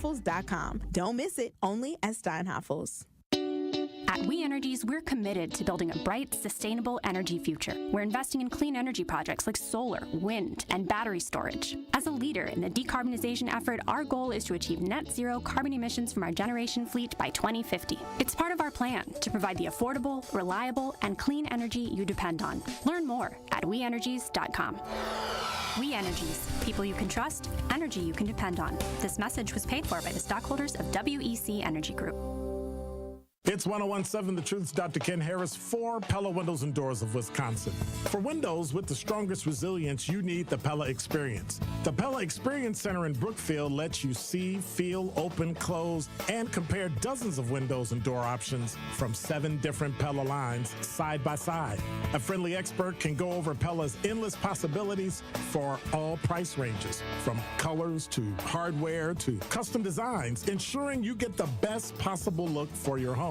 Pella truly believes that quality windows and doors don't have to be expensive. With a range of affordable options and products assembled in the U.S., you get the look you want at a price you can afford. Stop by soon, because if you order by July 31st, you can get 0% interest for up to 5 years. Certain restrictions apply. Visit the Pella Experience Center in Brookfield. It's off Blue Mound Road, kitty corner to Cops, or schedule your free in-home consultation today at PellaWI.com. This is your Planned Parenthood Advocates of Wisconsin Minute. So, Black women's leadership needs to be prioritized. That means a whole lot of things, but it includes a message for white women, which would be, it'll be wise for you to take our lead. We've already demonstrated everything there is to the world about who we are. We shouldn't have to keep doing that over and over again. The reality is that there are times when we got to muster up the energy to do some things we don't want to do, but I don't want that to be commonplace for me, and I certainly don't want it to be commonplace for other Black women. There's often this message that we need to stay strong because there are people depending on it. No, we need ourselves. Yeah, you can't, what do they say? You can't pour from an empty cup? Yes. And I even am hearing people say a lot more, you shouldn't pour from your cup at all until it overflows. And it's the overflow that you give. You keep the full cup for yourself. This has been your Planned Parenthood Advocates of Wisconsin Minute. You are listening to The Truth with Sherwin Hughes on 1017 The Truth, The Truth app, and 1017thetruth.com.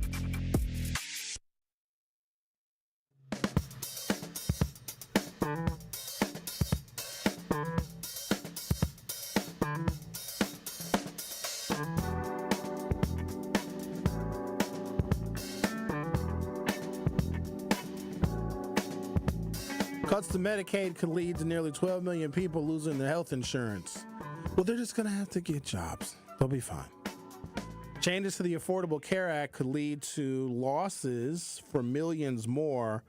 Others would face higher health care costs. Well, you're just going to have to eat right and go jogging more and take your health more seriously and eat organically. There's massive overlap here. Nearly 30 million of the 38.3 million people receiving SNAP were enrolled in Medicaid. Ouch. That's kind of a double whammy. So you lose your food stamps and your health care? That sucks. The bottom 20% of earners will see an additional 3% decline in their income, or about $700 under the Senate version of the Big Beautiful Bill. The top 1% would see nearly a 2% increase, or $30,000. While it sounds unfair, if you're in the bottom 20% of income earners in this country, well, you're just going to have to pony up more of your income to give to people that are in the top 1%. Because here's the thing, the top 1% people, well, they're special. you don't just automatically enroll in the top 1%. They're very smart people. They're very rich people. They do many things. They're probably employers. They probably own a lot of the businesses. They probably are the people you're going to work for because you're going to need to work in order to feed yourself because they're cutting your SNAP benefits. And you're going to need to work for people in the top 1% if you want health care. So shouldn't they make more money? Isn't it fair? Let's be practical for a minute. Isn't it fair for people in the bottom 20% of income earners pay $700 more in taxes so that people in the top 1% can have an increase of their incomes of $30,000? I mean, or, okay, all right, fine. I hear some of y'all moaning and groaning. Well, then just get into the 1%. Duh. What are ways in which people can get into the 1%? Win the lottery, right? Win the Powerball. Or the Mega Bucks, the Mega Millions, the Mega Ball, the Badger 5, the Badger 3000, the Gluck 9000, whatever the lottery is called. Just you win that. What else can you do to get in the top 1%? Be a sports ball player, right? If Giannis gets deported, then the Bucks are going to need another forward. You can play sports ball, maybe be a professional baseball player. That's how you get into 1%. So if we're angry that the top 1% is going to get an additional tax break where they're going to average about $30,000 more of income, but people in the bottom 20% are going to lose about $700 in income, then isn't that more incentive to get in the top 1%? What's another way you can get into the top 1%? Oh, I know. Sports betting, right? Bet on the Dallas Cowboys when they play football. Bet on the Green Bay Packers and Jordan Love. And if you win a lot of bets, you'll be in the top 1%. Go see our friends at Potawatomi. Fortunes are made there every day. Don't you just love going to Potto? All the bells and the whistles and screams of terror. And let's talk. Hello, Al. How are you doing today? What is on your mind, Al? Well, my thing is, how is it that illegals are the issue when the number one leader in all the crimes are white men? I'm kind of confused by that, and we have a lot of white undocumented Europeans over here.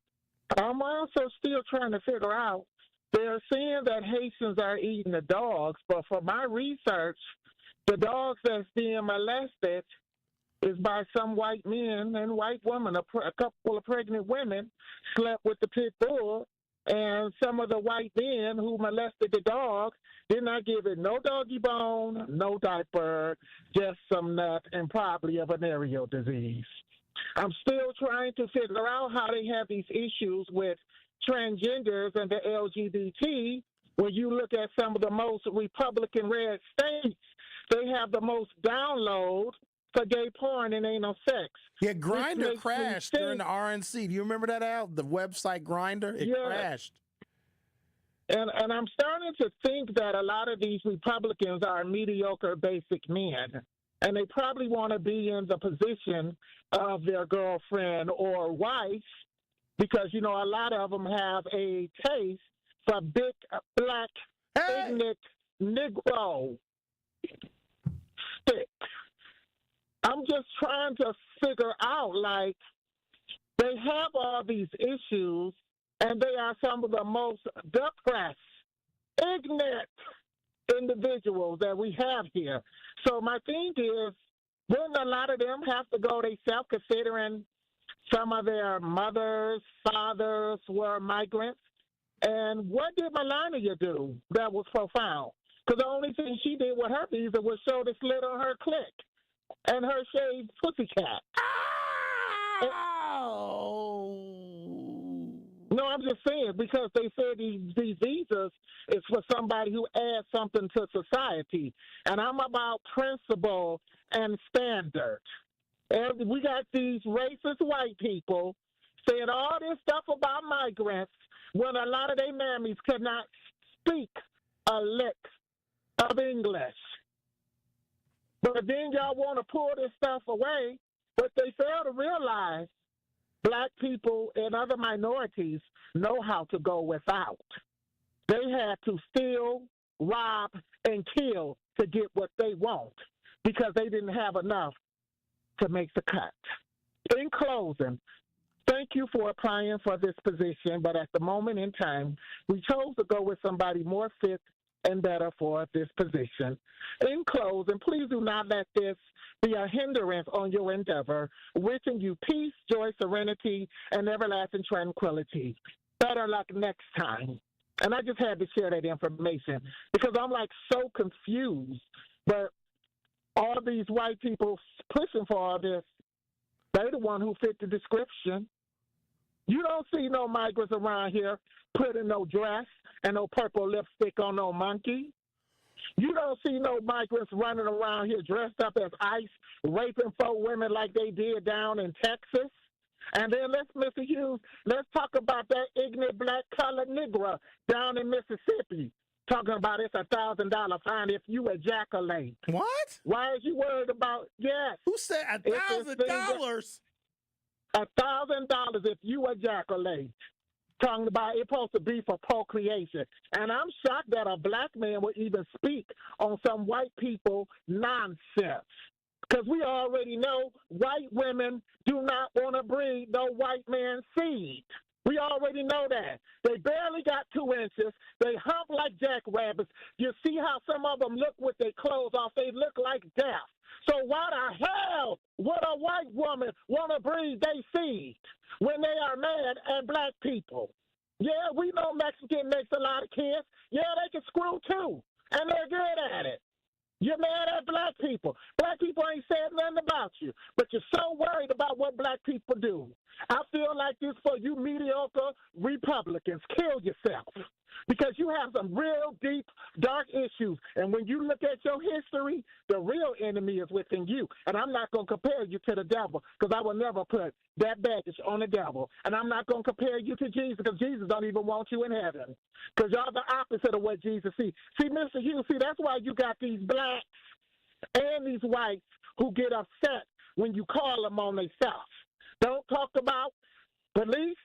Don't talk about the white man, and don't call out the bull sugar honey iced tea when it comes to that no good God. One who bragged to the devil about killing 2.5 million.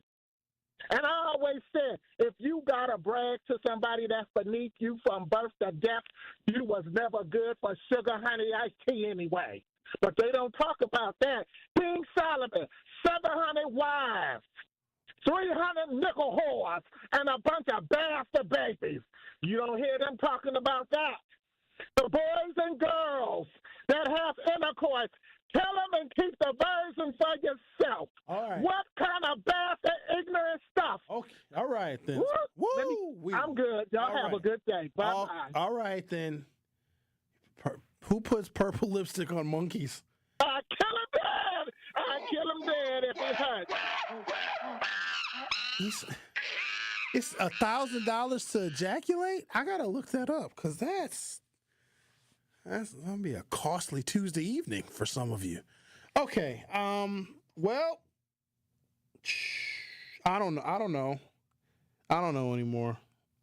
I'm gonna take a commercial break and I'm gonna try to find a monkey with purple lipstick on it, and then the $1,000 ejaculation story, because I'm over here trying to save you guys money. I don't want anybody to get fined for that. So The Truth with Sherwin Hughes. We'll be right back. The Truth with Sherwin Hughes returns after this on 1017 The Truth, The Truth app, and 1017thetruth.com. Brew Crew Tuesdays are back on July 1st. Churio sends it deep to left, and there she goes. Catch the Brewers on local TV as they battle the New York Mets. And Yelich launches one deep right center field. Forget about it. Oh, my goodness. Third deck. This edition of Brew Crew Tuesdays is presented by Construction Business Group. Tune in July 1st at 6:10 on Fox 6 in Milwaukee, or check your local listings to watch the game. Why did Old National Bank decide to create this program? You know, it was something that was near and dear to the heart of our chairman and CEO, Jim Bryant. Jim wanted us to do more in the African-American communities, more with minority-owned businesses. So he approached Roland Shelton, who was my boss in Evansville, Indiana, and said, Roland, we need to do more. We need to create a program that's going to allow individuals, minority-owned businesses, women-owned businesses to access capital a lot better than traditionally we've been doing. And so we created the Empowerment Loan Program 2 years ago. And for those that are now leaning more into this conversation, what's the best way to get in contact with you as part of their interest in the Empowerment Loan Program? I'm going to give you my cell phone number to the listeners. It's 414-687-7393. And if that doesn't work, feel free to reach me at my email, tracy.meeks@oldnational.com. Tracy Meeks, Senior Vice President, Community Lending Market Executive from Old National Bank. Health starts early. Outreach's Healthy Starts, Healthy Hearts will bring together experts to help you shape your child's lifelong physical and mental well-being. Whether you're an expectant parent or provider, this event is for you. The event is free at our Capitol Drive location and open to all families. Call 414-727-6320 to register today. That's 414-727-6320. Outreach. Healthcare with heart. It's the Tsunami Express Car Wash 4th of July sale spectacular. Get 50% off any car wash now through July 6th. That's a long-lasting clean starting at just $5. With free vacuums, mat cleaners, and detailing tools, they make it easy to reset your ride inside and out. No stress, no mess, just a fresh, satisfying clean that fits right into your summer plans. Again, that's 50% off any car wash only through July 6th at Tsunami Express. Find your nearest location at tsunamiexpress.com. Gruber Law Office. One call, that's all. One call, that's all. One call, that's all. One call, that's all. One call, that's all. Gruber Law Offices. One call, that's all. One call, that's all. When you're high, you feel different. Pretty obvious, right? You think different, talk different, but if you feel different, you drive different. So if you're high, just don't drive. Brought to you by NHTSA and the Ad Council. You are listening to The Truth with Sherwin Hughes on 1017 The Truth, The Truth app, and 1017thetruth.com.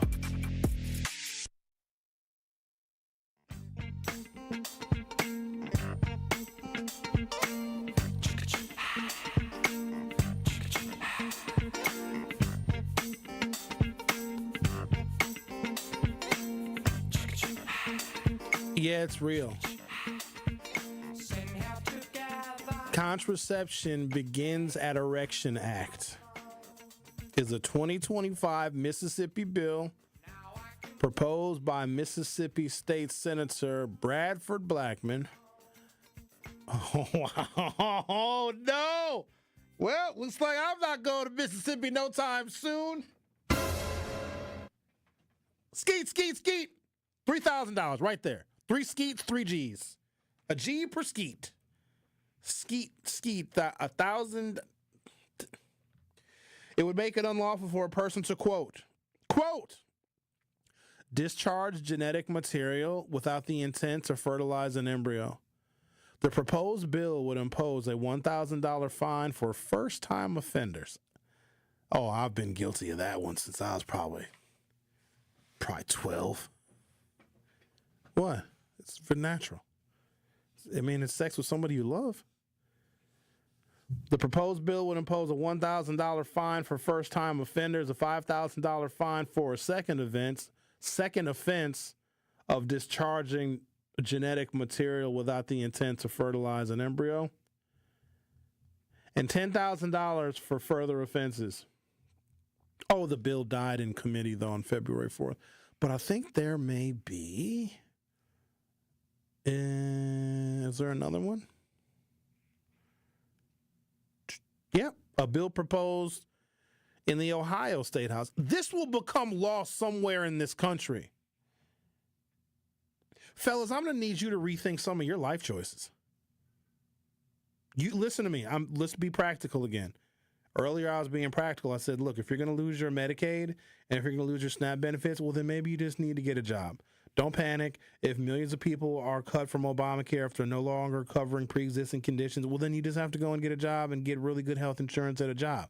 And I know it's not fair to some of you that the bottom 20% of income earners are going to see their money be reduced by $700. They're going to pay on average $700 more in taxes. But here's the good news. The 1% get a $30,000 increase in their salaries because of the tax cuts. So doesn't that encourage people to get into the 1%? I even gave you guys free ideas of how to get into the 1%. You can play sports ball. If Giannis gets deported because Giannis isn't a citizen, then the Bucks are going to need a strong forward.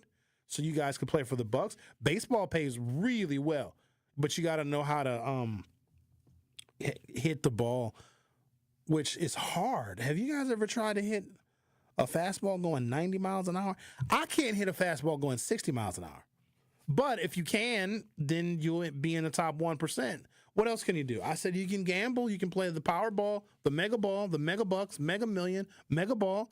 That's how you get into the 1%. I'm giving you so much free game. Like, seriously. Or go to Potawatomi. As far as I know,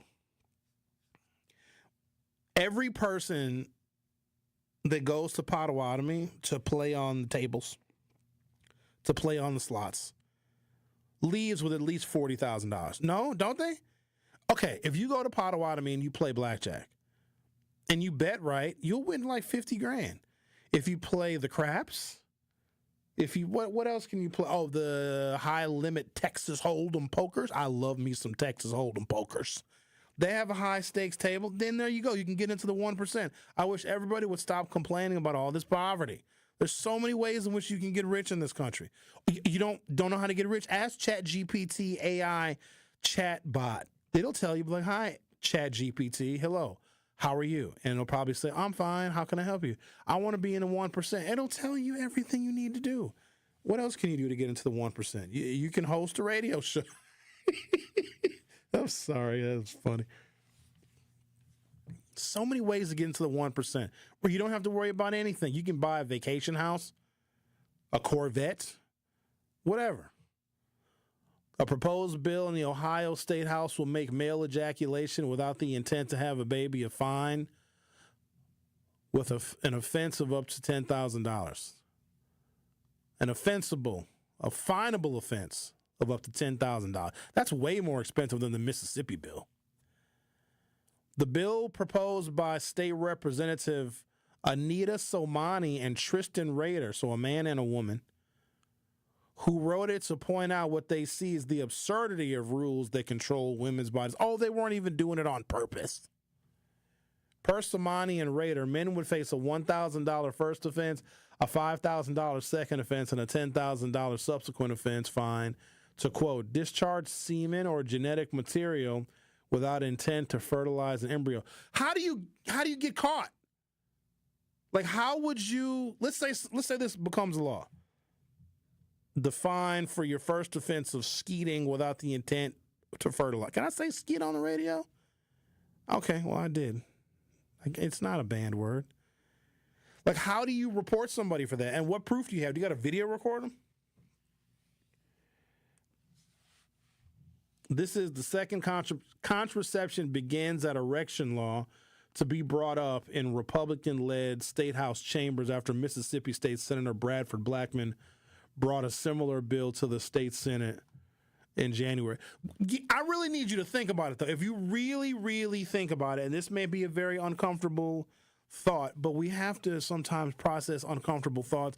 These are the times in which we are living in, ladies and gentlemen. And let's be clear, like 74 million people actually voted for this. So it's worthy of discussion. Like, I'm not going to have a country where 74 million people voted for this and some of these outlandish policy proposals and us not be able to discuss it. Somebody voted for Trump. Trump won. Let's discuss some of the things that are happening in Trump's America.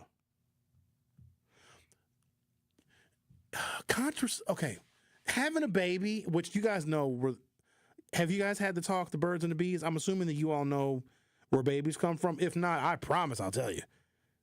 I mean, if you guys request in the YouTube chat, you want to know how babies are made, I will tell you in a jiffy, because there may be some of you out there that don't know where a stork comes and delivers the baby. Just saying, if you guys need to know where babies come from, I'll let you know. But contraception does begin an erection. Here's what I would say. If I was in the state legislature, which I'm not, every so often I think about running for office, but then I'll read a headline or I'll, see and understand how dysfunctional some of our legislatures are, and then I decide, maybe I don't want to run for office. If conception begins at erection, then you shouldn't even get an erection unless you're planning on having a baby. So I would take it one step further. If you get an erection, you should be fined. Absolutely, you should be.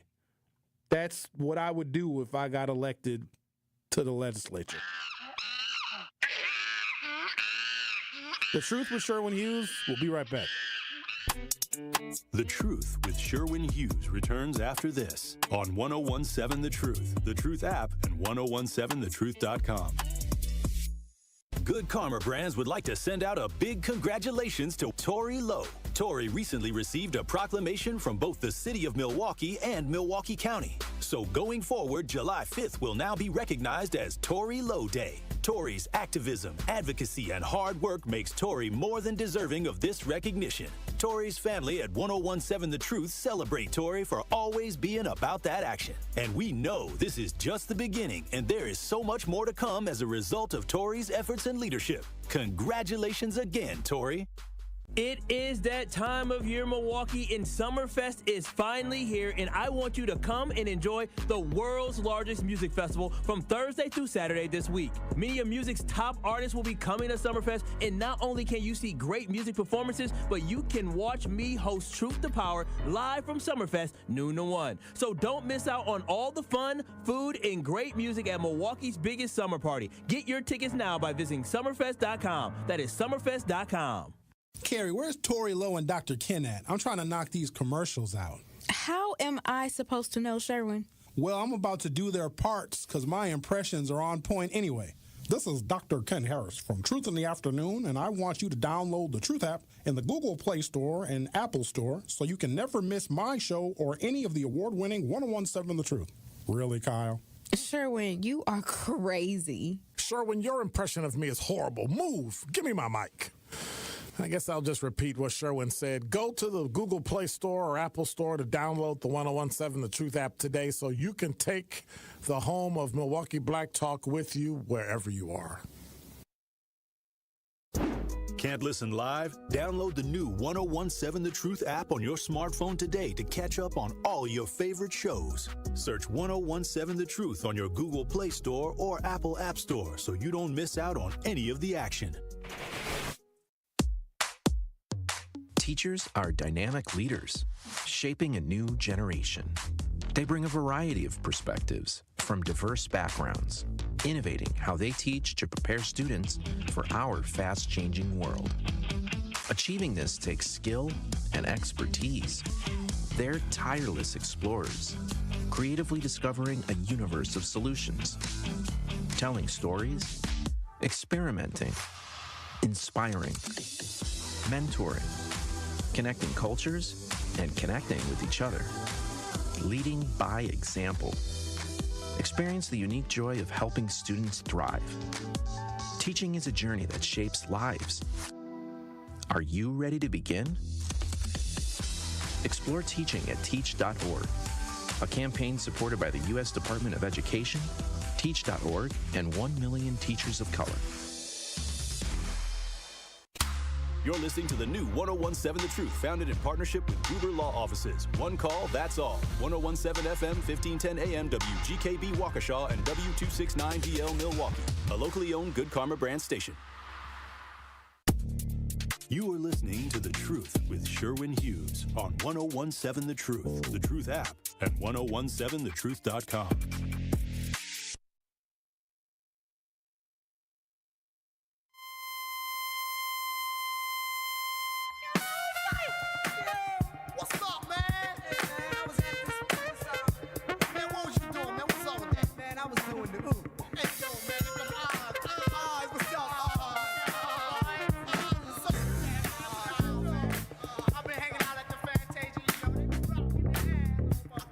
Hey man, what's up with the Fantasia? Man, you talking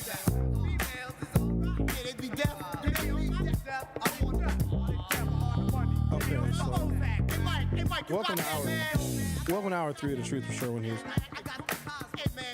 Zach, take a picture of her. Get a picture of her. Take a picture. Please. I got to show people the wig she's wearing. I didn't recognize it because of the wig. Y'all, the weirdest thing just happened to me. You get a picture of her? Here, take a picture. Why are you sitting there in the seat? Why?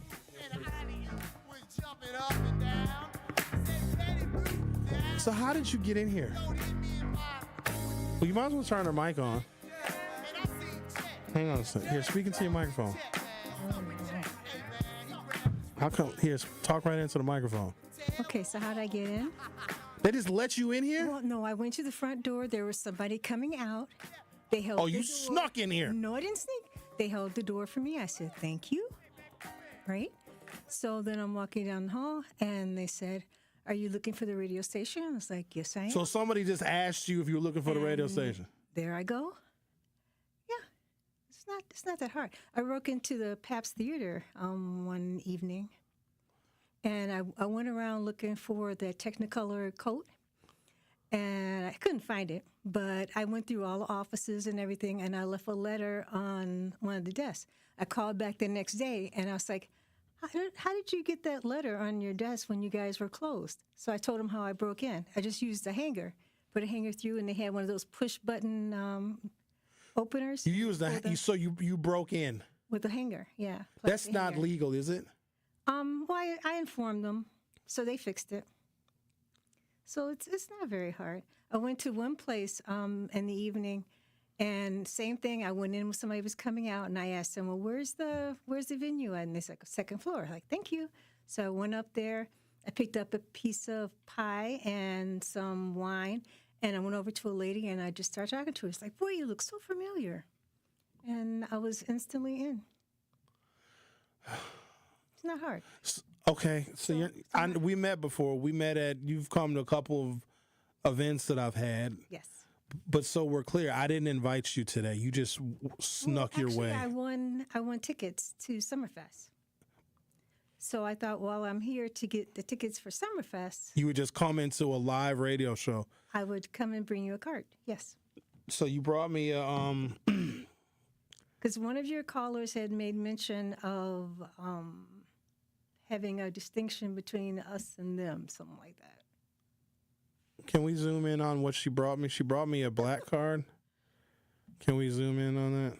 So this is the back of it. It says, in remembrance of Tubman, Lax, Ali, and Obama continuing their good work, owner of the card, Sherwin Hughes of Milwaukee, Wisconsin, opens all doors. And then it's a Black Panther. So she gave me an official black card. And you see it worked because I got all the way in. You got all the way in here with my black card, though. What? So did you say to anyone here, like to Amy, the white lady, that though I got a black card for sure, when she just, and they complain about our security here, and you just walked in. Oh, speaking about that, I've gone into Children's Hospital a number of times.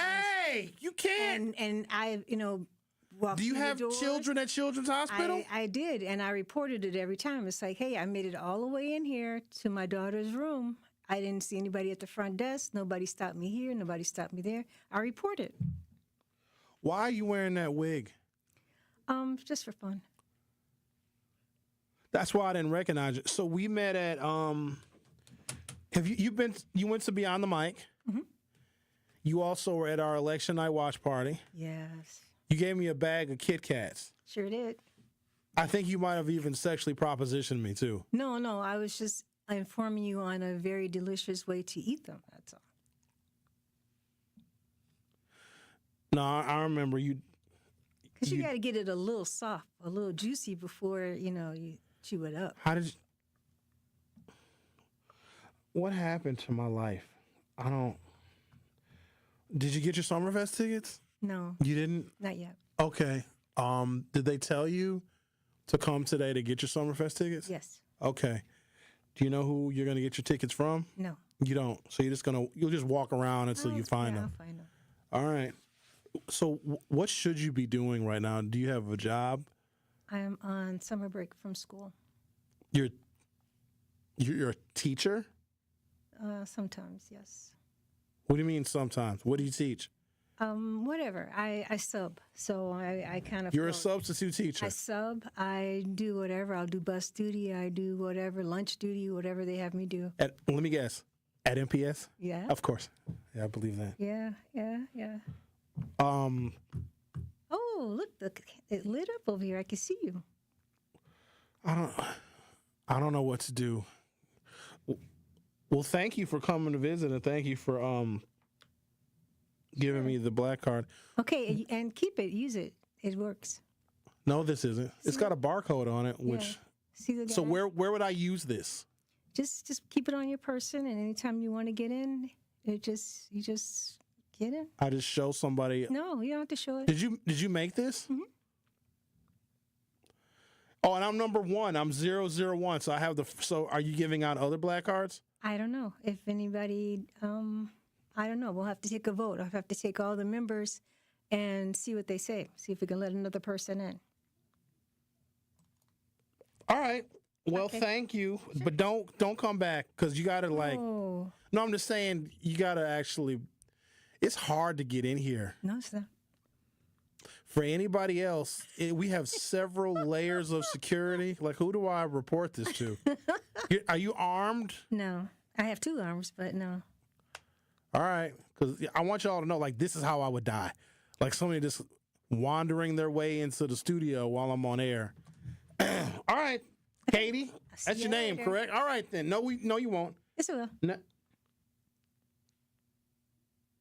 No, you're cool. You're safe with me.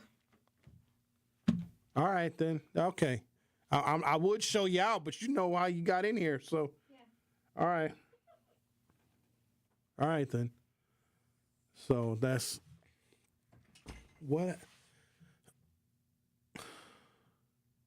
So, Amy, you know how they be on me about like, oh, sure, when you can't have guests, you got to email us and let us know ahead of time and get your guests got to be approved. This woman walked. Did they see her on YouTube? She's still in there. Zach, she's behind you. So they sent out a whole email about how, like, oh, there's protocols. If you want guests, you got to get them approved. She maybe shouldn't get her Summerfest ticket. You know what? I need her she's still here. She's not. Why don't we got all these security guards in here? You see these security guards here at the 3rd Street Market Hall that look like they're SWAT? They're not worth anything. They're not worth all this. Have y'all seen a security here that look like they're military? She walked past them with that wig on. They did see her on YouTube, yeah? They saw her? Okay. Just because I can't be the only one that saw that.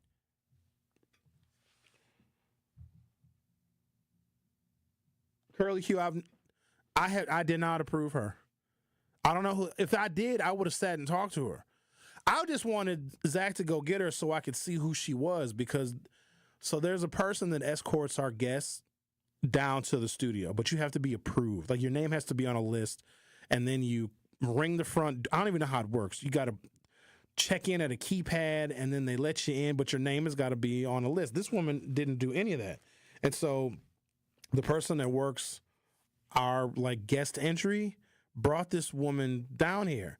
And Ricky was like, oh, Sherwin, do you have a guest scheduled for today? I was like, absolutely not. I don't. And Ricky was like, no. Somebody's here saying that they're a guest on your show. And then just everybody believed her. Why would you believe a woman wearing a black and white wig? Like, what? Did you see the wig? She looked like a black Elvira. Is she still here? Oh, my God. Do we have a situation? Tell her to go get her Summerfest tickets.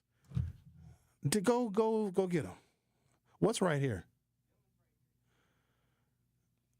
Be careful, Dylan. So Dylan is giving her give me some tickets for having to deal with that.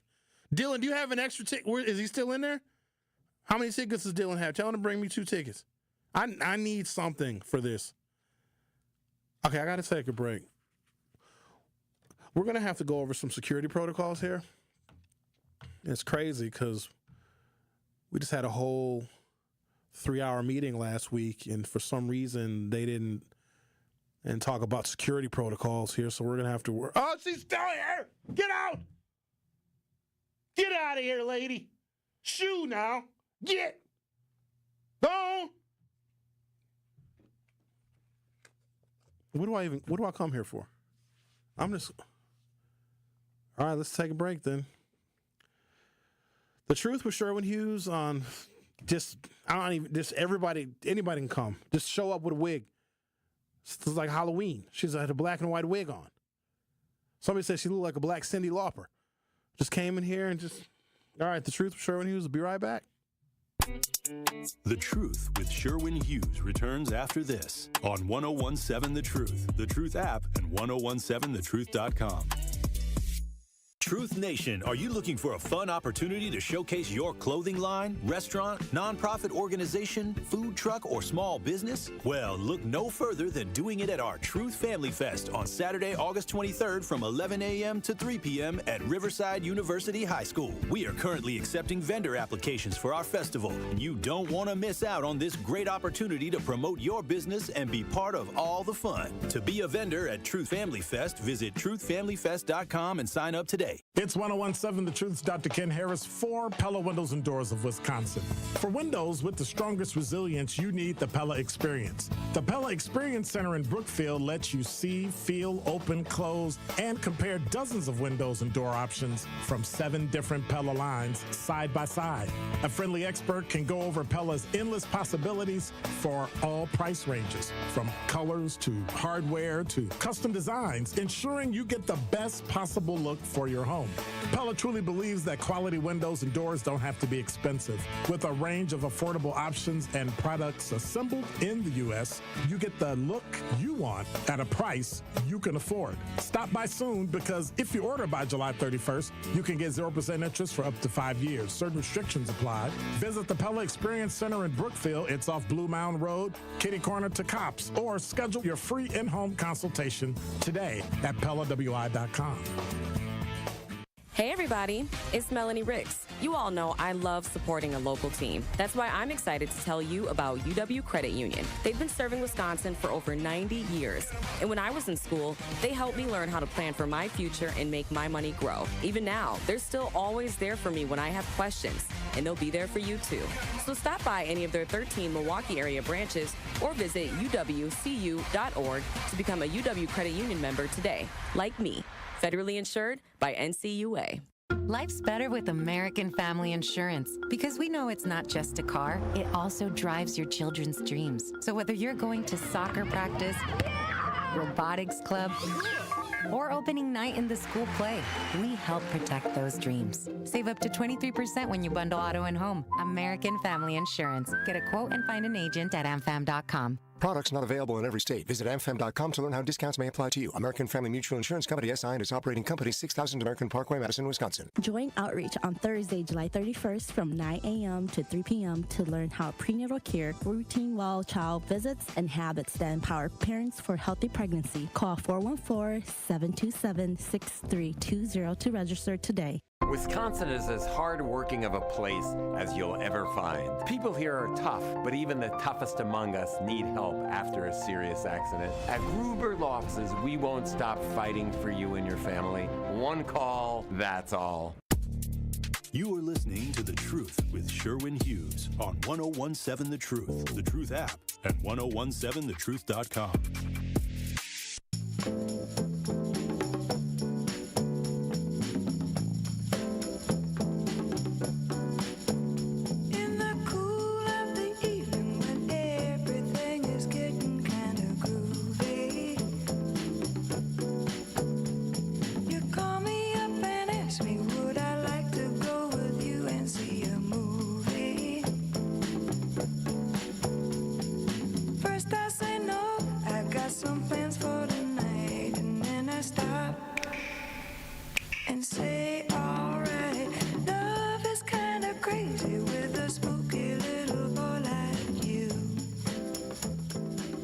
For those of you that believe that was an invited guest, You're wrong, because if they were an invited guest, I would have actually done an interview with them. Like, I don't need to have a random person with a black and white wig on just stop by the radio show. She legitimately just walked in here.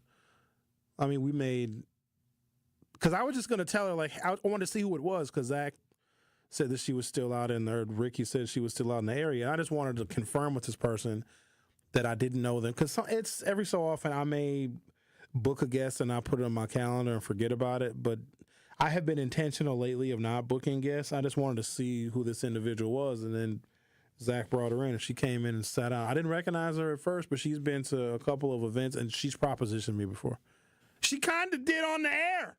So with that guest, when Amy brought her in, me and Zach looked very clueless, because normally when for people that don't know, when Sherwin books a guest, I get an email confirming it, and our office secretary, who is Miss Amy, gets an email confirming it. And normally he'll do it But where does the email? The email originates from me. Amy didn't get an email from me. Exactly. So usually Sherwin, he'll send the email a couple of days before or the day of the visit, and I didn't get any email. So when that lady came in, I was clueless as to who it was. You didn't mention it to me this morning in a text or anything like that. So I knew it was something was wrong with it when the woman came in, because you're very clear on who comes in and who doesn't. If I don't hear anything, it's not a guest. So when Miss Amy brought her in and me and Zach seen it, we was very clueless. And so here's what's crazy. So we catch heat here at 1017 The Truth because we can get our guests in this little side door, right? And they frown upon that because they want all of the guests to go, enter through the parking structure and go through the front desk and have to come downstairs so that they can verify all of our guests. Well, this woman came through the verified way. But they get mad at us when we walk our guests in through the side door, but she came, but it's, y'all, I'm, okay. Yeah, but also, I guess somebody called, whenever they had that protest, there was an ICE protest at Cathedral Square a couple weeks ago. And I guess somebody called the front desk and pretended to be a Milwaukee cop, right? They said, they didn't identify themselves. They didn't say what precinct they were. They didn't give their name. They said they were a Milwaukee police officer. And they said, Sherwin Hughes shouldn't be promoting the protest, right? Clearly, if a police officer was concerned about me which I didn't even do, I just gave the time and the location of the protest. I didn't promote anything. But if a cop had an issue with me, the police officer would call me directly. So here's what somebody did. They called the front desk pretending to be a cop, and then one of the management was like, Sherwin, a police officer called and warned you about promoting the protest. I'm like, y'all really fell for that? Like a cop calling my job and be like, just give Sherwin a message. No, if a Milwaukee police officer, a detective or a sergeant had an issue with something that I was doing, no, they wouldn't even call. They would come here. So am I not safe here? Do I got to start bringing that thing? I mean, what do I need to do? I mean, she did give me a black card, which somebody said is a tracking device. Oh, my God. Welcome to Death Row Studios. I just work here. That's wild business.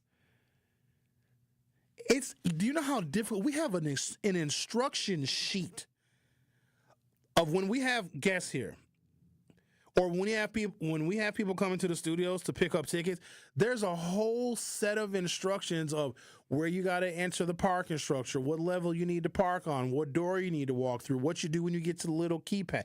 I don't even know the whole process of how you get somebody into this radio station because it is intentionally secure on purpose. Well, not no more. It ain't.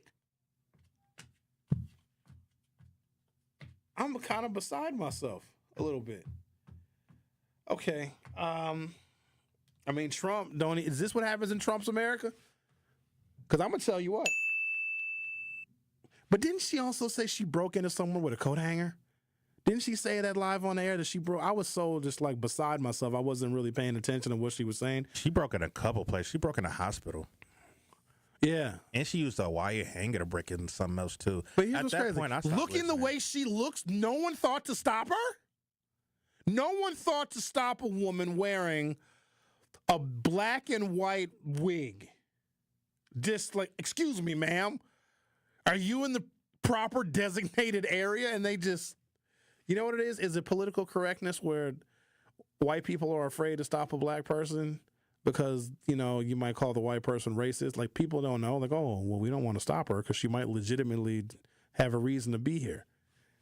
They must just think my show is a joke, that anybody can come here, just any old body. Forget the fact that I interviewed the president, the vice president, the minority leader of the Democratic caucus, Hakeem Jeffries, Jasmine Crockett. No, screw all that. The Elvira-looking Black Cyndi Lauper came and just walked in. I'm over here second-guessing everybody now. Who can I trust in this motherfather? Who can I even... Is somebody out to get me? Ricky, is you behind this? Tell me now. I promise you, after the conversation me and you had the other day, no, I promise it. Who is trying to set me up? I have no idea. I think it's time we call a meeting of the families. Something is going on that I don't like very much. I need to be able to trust everybody. And it appears that we have someone who is being very disloyal to the family.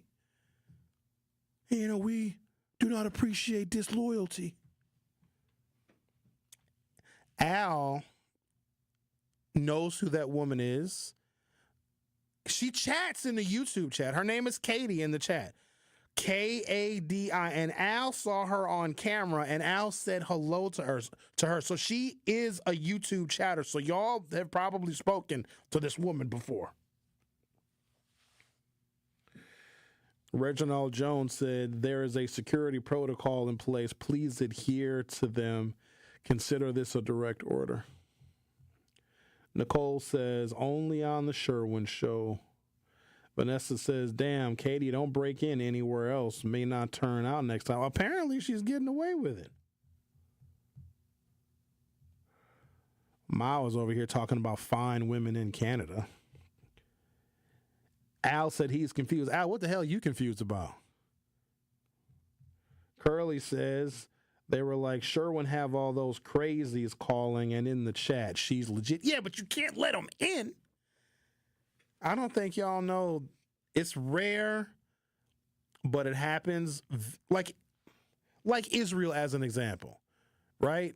Sometimes people that are a little bit, you know what I mean? A few crayons short, find their way to talk radio shows and they become callers, and most of the time they're harmless. I had a guy threaten me before. We had to call the police at WNOV. He was waiting for me in the bushes. I remember that. In fact, that one was bad because he was out in the lobby screaming, and I didn't know what it was because we used to get all sorts of weird stuff at WNOV. But apparently he heard me. So a lot of paranoid schizophrenics, do you guys know this? Like paranoid schizophrenics that listen to talk radio think that we are actually talking to them. And sometimes they get really offended to the point where they get angry and dangerous and violent. That's why you got to be real careful of people that have mental illness, because they'll hear something on the radio. If you're listening to me in headphones, I'm literally a voice in your head. And if you already have voices in your head and you listen to me, you might go even more nuts. I got to go where Sherwin is. I need to go see him now. I got to go there. And apparently you come here, you just walk right on in. I remember at because you know WMV got that big window in the studio. And I remember people used to stand outside waiting for you to come outside. They used to watch you through the window, waiting for you to come outside. Worst thing, though, so your back is to the window at WNOV. I used to hate sitting in that window. I used to hate it. I hate it because my back is turned to it. Me and Keon were doing a show, and I hear this pounding on the glass, like it sounded like somebody was throwing something at the glass. And you know what it was? Somebody had a paintball gun. And so remember, my back is turned toward that window at WNOV, and I hear this pop, pop, pop, pop, pop, pop, pop, pop. And I was like, oh, somebody is shooting. And I looked, and it was paintballs, which In the moment, it's frightening because I'm live on the air and it sounds like somebody is shooting. And I was like, is that a warning? Are they going to use real bullets next time? So this is... Miles says Bob or Israel maybe next. Bob is no kind of threat because a good old gust of wind will take Bob out. Ain't nobody worried about Bob. Bob is not. Bob is a bigger threat to himself because one fall would take Bob out. Bob, and he would just fall over and he would... So we would just leave him down there. Like if Bob fell, we would just leave him. But other people, do we need to have a meeting about this? You think so? All right. I just wanted to make sure that it wasn't a guest that I actually booked. Because I'm thinking to myself, for her to get in here, her name was on a list somewhere. But I guess if her name is on a list for the damn Summerfest tickets, they just let her wander. Because if she said, hey, I'm here for the Summerfest tickets, then, okay, stop here, ma'am. Here are your tickets. Have a nice day. They let her come downstairs. So just because she says she's here for me. So anybody that's... All right, what I'm going to need now is next time somebody says they're here for me, they're going to need a warrant. Otherwise, don't. All right, I got to take a break. I got to get back on track and actually do a radio show here. But now I'm paranoid. I'm looking at the door. Like, if the door opens, who is it going to be? All right, there you go. It's now Zach's opening the door. All right, The Truth with Sherwin Hughes on 101.7 FM. We'll be right back. The Truth with Sherwin Hughes returns after this on 101.7 The Truth app, and 1017thetruth.com. We believe that self-care isn't selfish. I'm Maddie from Sweet Talks, a women-owned and operated medical spa fostering self-love and confidence. We believe that beauty is about feeling empowered from within, and it's truly a passion for our team at Sweet Talks. Your goals are our goals. Our services go beyond injectables, including facials, lasers, medical weight loss, hormone therapy, and more. There's even a cafe, complimentary to all patients. Get started today at Sweet Talks in Menominee Falls. Learn more at sweettalks.com. It's time for Truth Takes, a thought-provoking commentary on the award-winning 101.7 The Truth. Here is Sherwin Hughes with his truth. Most people don't know that a county executive is a higher elected position than a mayor. Most people don't know what a state assembly representative does, a state senator, nor their function in overall state government. Most people, in fact, don't know what a school board representative actually does. Ask a person who their county board supervisor is, and they'll likely shrug their shoulders. Also, most people don't vote. We're in for a world of hurt. If we don't know the functions of our government at the very basic level, then we are not nearly equipped for what is going to happen to this nation for the next 4 years. All they had to do was tell unsophisticated folks gas prices are too high, inflation is too high, bacon and eggs cost too much. It's this guy's fault. It's this party's fault. Vote for us. Don't think about the criminal prosecutions. Don't think about all the malfeasance. Don't think about all of the misconduct and the corruption. We're going to make your bacon cheaper. We're going to make your eggs cheaper. We're also going to gut the FBI. We're also going to gut anything related to diversity, equity, and inclusion. We're going to shred this nation from the top to the bottom, all in favor of a handful of folks. How about this? Let's tell people that immigrants are actually the problem. And then Vivek Ramaswamy and Elon Musk will bring in the most highly trained immigrants this nation has ever seen. Why? Because Americans are none the wiser. Don't believe me? Look at public school children's performance, not just in Milwaukee, not just in Wisconsin, but nationwide. Get ready for a long ride, ladies and gentlemen. A very long ride. This has been Truth Takes on the award-winning 101.7 The Truth. Listen to The Truth with Sherwin Hughes weekdays from 9 a.m. to 12 p.m. You are listening to The Truth with Sherwin Hughes on 101.7 The Truth, The Truth app, and 1017thetruth.com. Tune into the award-winning 101.7 The Truth Black Business Spotlight this Friday at 3:57 p.m. Kyle Wallace will be joined by Sensore Irving, founder and executive director at Resources and Beyond. They will discuss Irving's efforts in creating family stability for people in Milwaukee and why she opened up a community food pantry to provide the necessary resources to those in need in our community. Once again, it's the Black Business Give Back Spotlight this Friday at 3:57 p.m. on the award-winning 1017 Truth. Truth Nation, violence is a problem that affects us all. I should know. This had a stalker in here. Together we can make a difference. 1017 The Truth wants to ignite positive change and bring awareness to the senseless violence occurring in our community. We're hosting our third annual Truth Walk Against Violence led by Tori Lowe, Saturday, July 11th, from Victory Over Violence Park down MLK Drive and ending in our studio here at the 3rd Street Market Hall.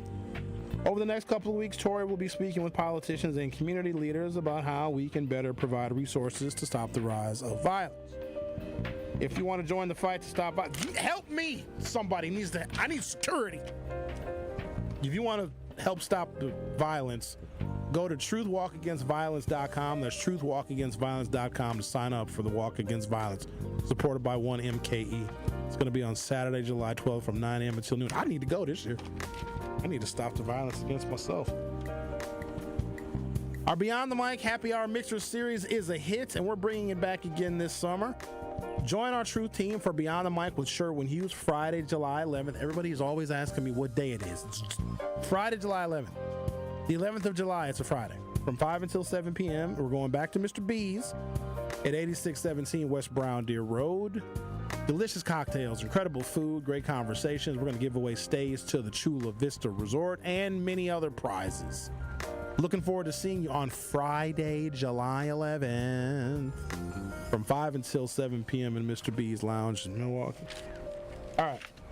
Stay tuned to the show because we're doing a couple of things. So we're going to enter somebody to win $5,000 courtesy of Gruber Law Offices. I mean, we could technically do it now, right? You want to do it now, Rick? Let's give some chances to win the 5Gs away. One call, that's all. Now's your chance. Our one call, that's all $5,000 entry giveaway for the day. We're going to enter you to win $5,000 courtesy of Gruber Law Offices. We'll take caller number, I don't know.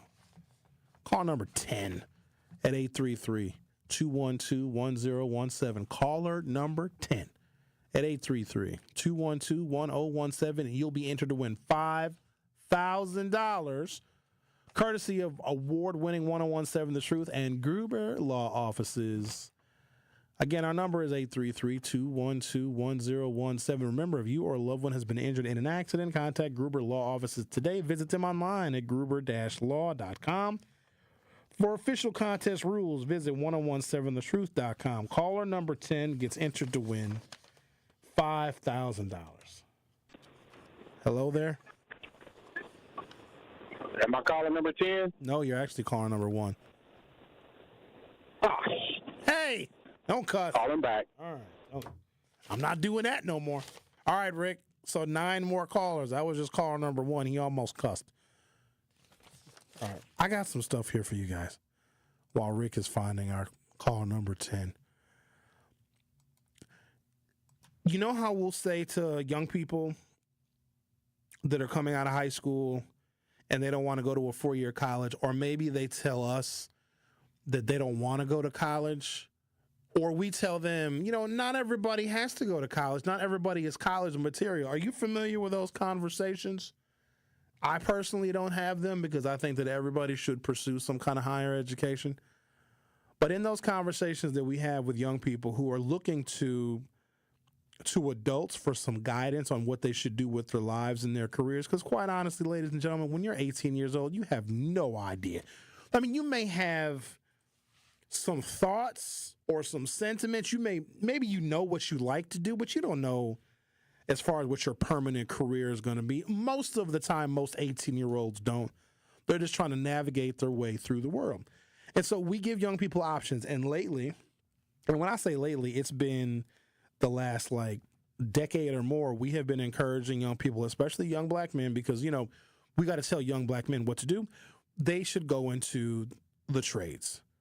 If they cannot find anything else to do, don't want to go to a 4-year college, they should get into the trades. And then we talk about the money that they can make and how good the retirements are and the pensions. And sometimes, depending upon the trade, you might be able to retire after 20 or 25 years, meaning if you start in the trades when you're 18, you may be done working before you are 45 years old.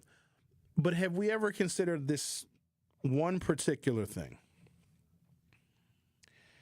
When we socially promote children, the last statistics that I had, something like 91% of fourth graders in MPS are not proficient in reading comprehension, and or math, right? So essentially, none of the children, are on grade level in those core subjects. And we also know statistically, it's really tough for those children to catch up. And so a child may not have mastered all of the material in third grade. It doesn't matter because we promote them anyway. You guys know that this is an actual policy that is continued to promote the children, even if they have not mastered the material and the reading and the math of that previous grade. They just keep promoting them. And then they'll graduate from high school. Have we ever thought for a second that graduating from MPS does not academically qualify this young person? First of all, they're not getting into a four-year school. Some of them will, but hear me out now. The kids that were just promoted, because teachers will tell you, I don't want this kid again, so I'm going to move them from the fourth grade to the fifth grade so I won't have to deal with them again. Teachers will tell you that if you give them enough white wine, they sure will. Teachers will be very honest if you give them enough liquor. Do we ever think for a moment that there's damage done to that child because we are promoting them from grade to grade to grade and they have not mastered the material of the previous grade, and then they get to 12th grade and they graduate and they might still be at a fifth or a sixth grade reading level? Have we ever thought about that for a second? And then this same young person, they know that they can't go to a four-year college because school was probably very tough for them and they're glad to be done. And we'll recommend the trades. Well, if you don't want to go to a four-year college, you of course can get into the trades. Why do we think that the trades are just some kind of a dumping ground for kids that can't get into a four-year college or a four-year university?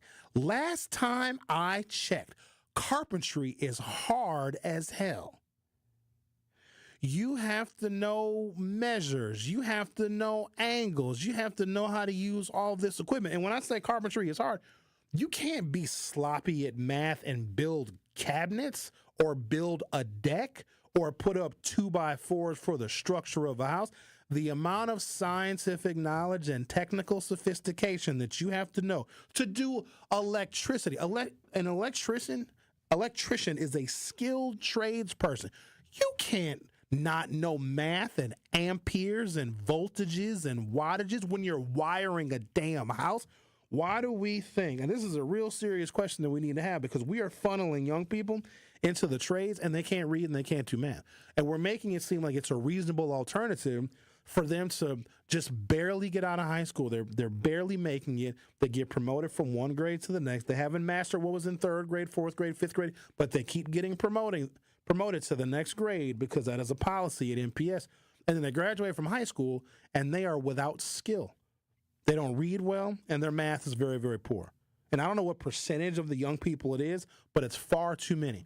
Why do we think that they can just go into the trades? There's no trade that you can go into where you have to more than just know math. You got to have math mastered.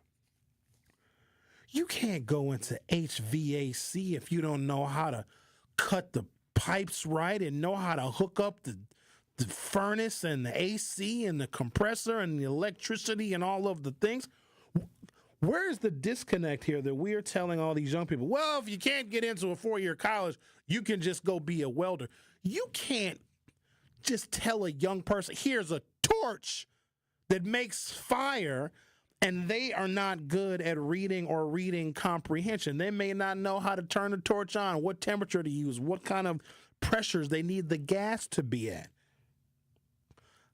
We are funneling children into highly sophisticated avenues and vocations of employment when they very well may not be prepared for it. The average recent high school graduate of Milwaukee Public Schools is often unprepared for the job market for several reasons. And a lot of it starts with how our education system is structured and how it fails to connect classroom learning to real-world skills. First, Many high schools focus on, quote, promotion to the next grade as their main goal rather than true mastery of material.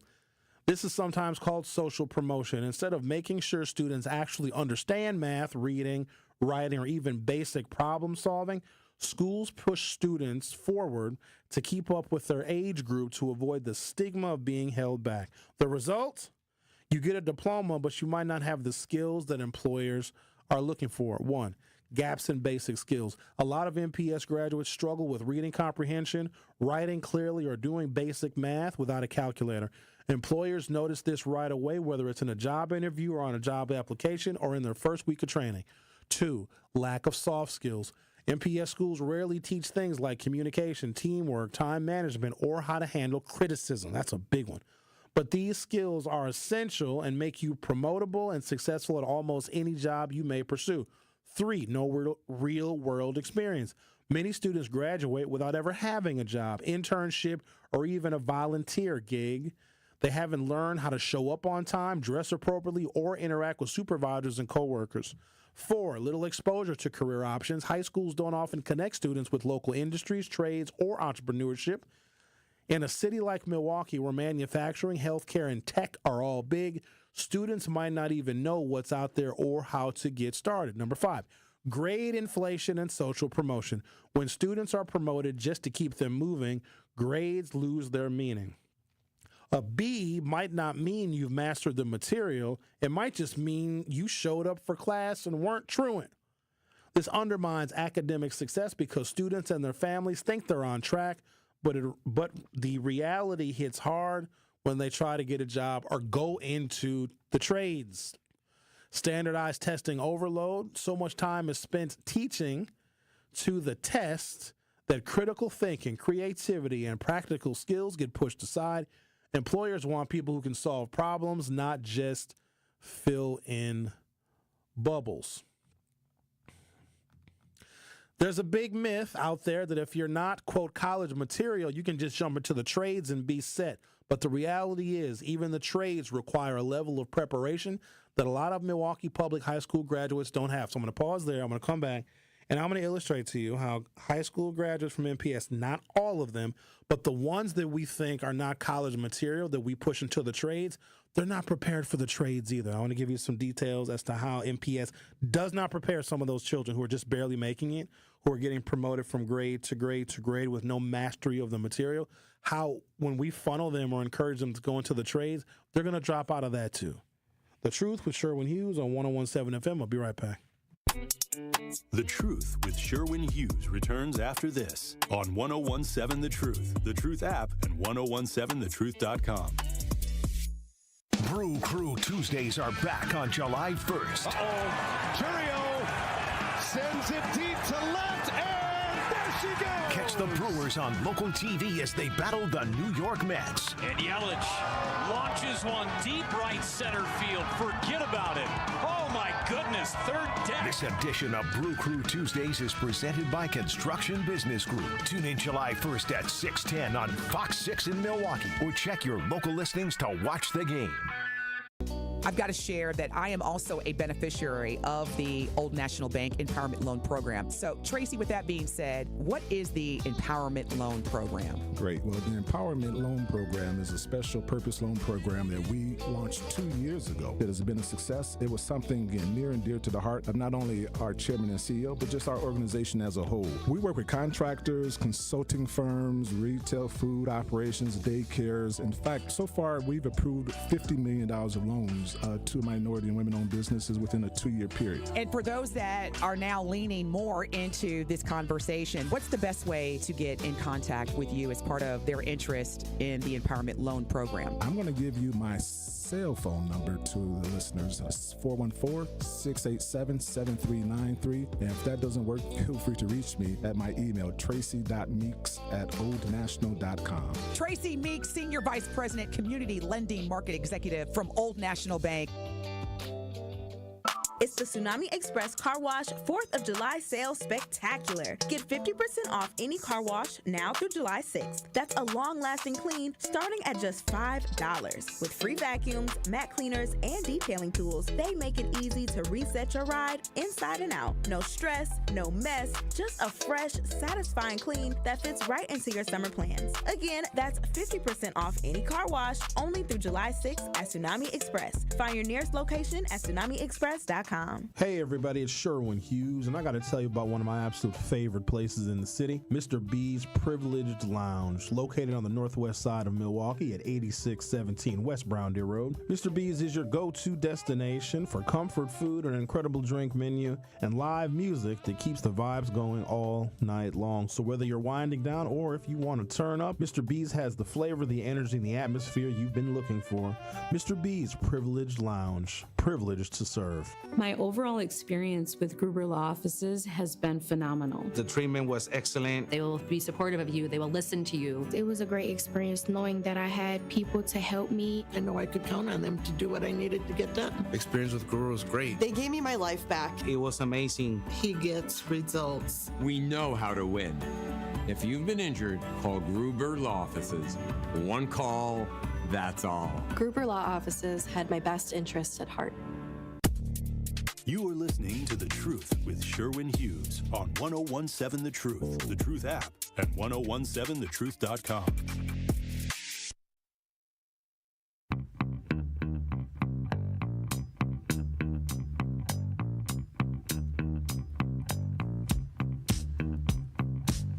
We're going to give away Summerfest tickets. We got to have a different protocol how people come pick their stuff up. Maybe we'll just mail them. We'll mail people their tickets. We're giving away a pair of tickets and a pair of wristbands to see Ira Star on Thursday at Summerfest. You want to do it now? We can do it now. Call number 5. Just giving stuff away left and right. Car number 5 gets a pair of Summerfest tickets and wristbands to see Ira Star live at Summerfest on Thursday. The biggest party on the lake is in full effect, ladies and gentlemen, and guess what? The award-winning 1017 The Truth has got the hookup for you. Now's your chance to win a pair of Summerfest tickets and a pair of wristbands to see Ira Star live at Summerfest this Thursday. So the wristbands must get you into like a special area. Is that what it is? Call number 5 at 833-212-1017. You'll win tickets and wristbands. All right. So you guys go ahead and handle that. I love this song, by the way. I love disco music. I do. I think disco is awesome music. I like it very much a lot. All right, I just want to give you guys a little more detail on how we're treating the trades like a fallback. If someone didn't do well in high school, if they barely graduated, you got to keep in mind, if 91% of our fourth graders are not on grade level in reading and math, like when do they catch up? And let's assume that some of them don't. Let's assume that 50% of them do catch up. That means that 50% of them don't. But because 50% of the children that graduate from MPS don't get caught up on grade level and they graduate anyway, what job are they going to get? Especially if they're not learning soft skills. Because haven't we seen a complete and total decline in customer service? These kids aren't taught how you need to be nice and how the customer is always right. Now you got to show up to work with a smile. That has been lost on this generation and probably the previous generation too. I learned this a long time ago. Everybody is dealing with something. Don't bring your mess to work because nobody cares. If you're at work to do a job, you were hired to do a job, to perform a function, and it's awful that you may have terrible things going on at home, but here's the thing. If whatever is going on at home makes it so that you can't work, you just can't go to work that day. Because if you're going to be a burden to your coworkers because you can't be productive because of what's going on at home, then you might as well call in sick if you can't function. Imagine if everybody brought their nonsense they're dealing with at home or their bad mood and their bad attitude to work. Nothing would get done. You would lose a bunch of customers, right? Kids aren't taught that. The trades, plumbing, electrical, HVAC, carpentry, welding, and so on are not, quote, fallback options. These are skilled professions that require a high degree of math, reading blueprints, understanding measurements, and following very complex instructions. Many high school graduates are missing those basics because, again, they were promoted without mastering the material of the grade that they were in. Here's how that lack of preparation shows up. Like a lot of students at MPS, they struggle with basic math like fractions, decimals, and measurements. In the trades, you need to be able to read a tape measure, calculate angles, and convert units on the fly. If you can't do that, you're a safety risk and a liability on the job site. Have we ever thought about that for a second? Some of y'all, 50-some years old, don't know how to do decimals and the fractions. And you never knew how to do it. But we're telling young people that could not do well on the ACT or the SAT that barely graduated from high school that they can just go into the trades and they automatically are going to make all this money. The trades are more technically sophisticated than even the degree that I got. I got a Bachelor of Arts degree. I had to do a little bit of college math, but not a lot. I don't know how to do all that stuff and the geometry and the angles and using the protractor and the T-square and knowing how to do a 1/4 of an inch and an 1/8 of an inch. And you got to make sure that the stud lines up with the drywall and the drywall lines up with the stud. And you got to have the tape measure. You got to measure with the tape. You got to get a drill. You got to get a drill bit. You got to get all the things. You got to know the millimeters. You got to get a socket wrench. You got to get a other kind of wrench. You got to get a funny-looking wrench and a big wrench and a small wrench. You got to know the millimeters and the sides and the 1/4 inches and the standard American English measurements of things. Very, very complicated. Someone who barely graduated from the MPS school system that is not on grade level in reading and reading comprehension and math can't do none of that. They essentially are going to have to go back to school. And that's, I guess there's a lot of training programs. Are these training programs that say that they'll take young people with no experience, just with a high school diploma? Are they teaching them basic math that they didn't learn in high school or in middle school or in elementary school? And if they didn't learn it in high school, middle school, and elementary school, how in the hell are the trades teachers going to be able to teach these young people remedial mathematics that they should have learned when they were in 4th or 5th grade? And I'm not trying to be condescending here. I just want to illustrate the point that you can't just tell a young person that barely graduated from high school, oh, the trades will take you and you'll make a bunch of money. Not if you don't know a decimal point. Reading comprehension is a bigger one. Apprenticeships and training programs require you to read manuals, safety protocols, and technical documents. If you're not comfortable reading and understanding instructions, anyone in the trades will fall behind fast. Work ethic and reliability are huge in the trades. You have to show up on time every day, ready to work, rain or shine.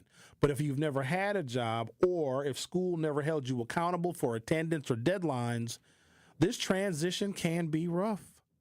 Soft skills matter too. Tradespeople work in teams, communicate with clients, and sometimes supervise others. If you can't communicate clearly or take direction, you're not going to last long. There's also a lack of exposure and guidance. Many high schools do not have shop classes, career counselors, or partnerships with local unions and trade schools. So students don't even know what the trades are really about, how to get started, or what the path to a good paying job even looks like. Finally, there's the stigma. Too often, students are told that the trades are, quote, less than college, so they don't take them seriously or prepare for them. By the time they realize the trades are a solid option, they're already behind. So even for the trades, the system of promoting students without real skills leaves them unprepared, not just for white-collar jobs, but for blue-collar careers too. The result, apprenticeship programs that employers have to spend extra time and extra money teaching basic skills that should have been learned in high school. Got a question. How many of you used a tape measure or a power tool in high school? So when I was, oh, you did? Somebody in, one of y'all did, you, Rick? I didn't take any trades classes when I was in high school. There was a track for that. Like there was kids, they always had like oil on their face and dirty fingernails. Like they were the kids that worked in shop. Like that's where they spent most of their high school. We had a whole section of Browndale High School was for the kids with dirty faces. And this is not condescending on them. But I didn't do the dirty face. We had a whole auto shop in Browndale High School. You could go and get your oil changed by students at Browndale High School. I'm not kidding you. They had a very nice auto shop there at Browndale High School. I took wood shop in the 8th grade in middle school.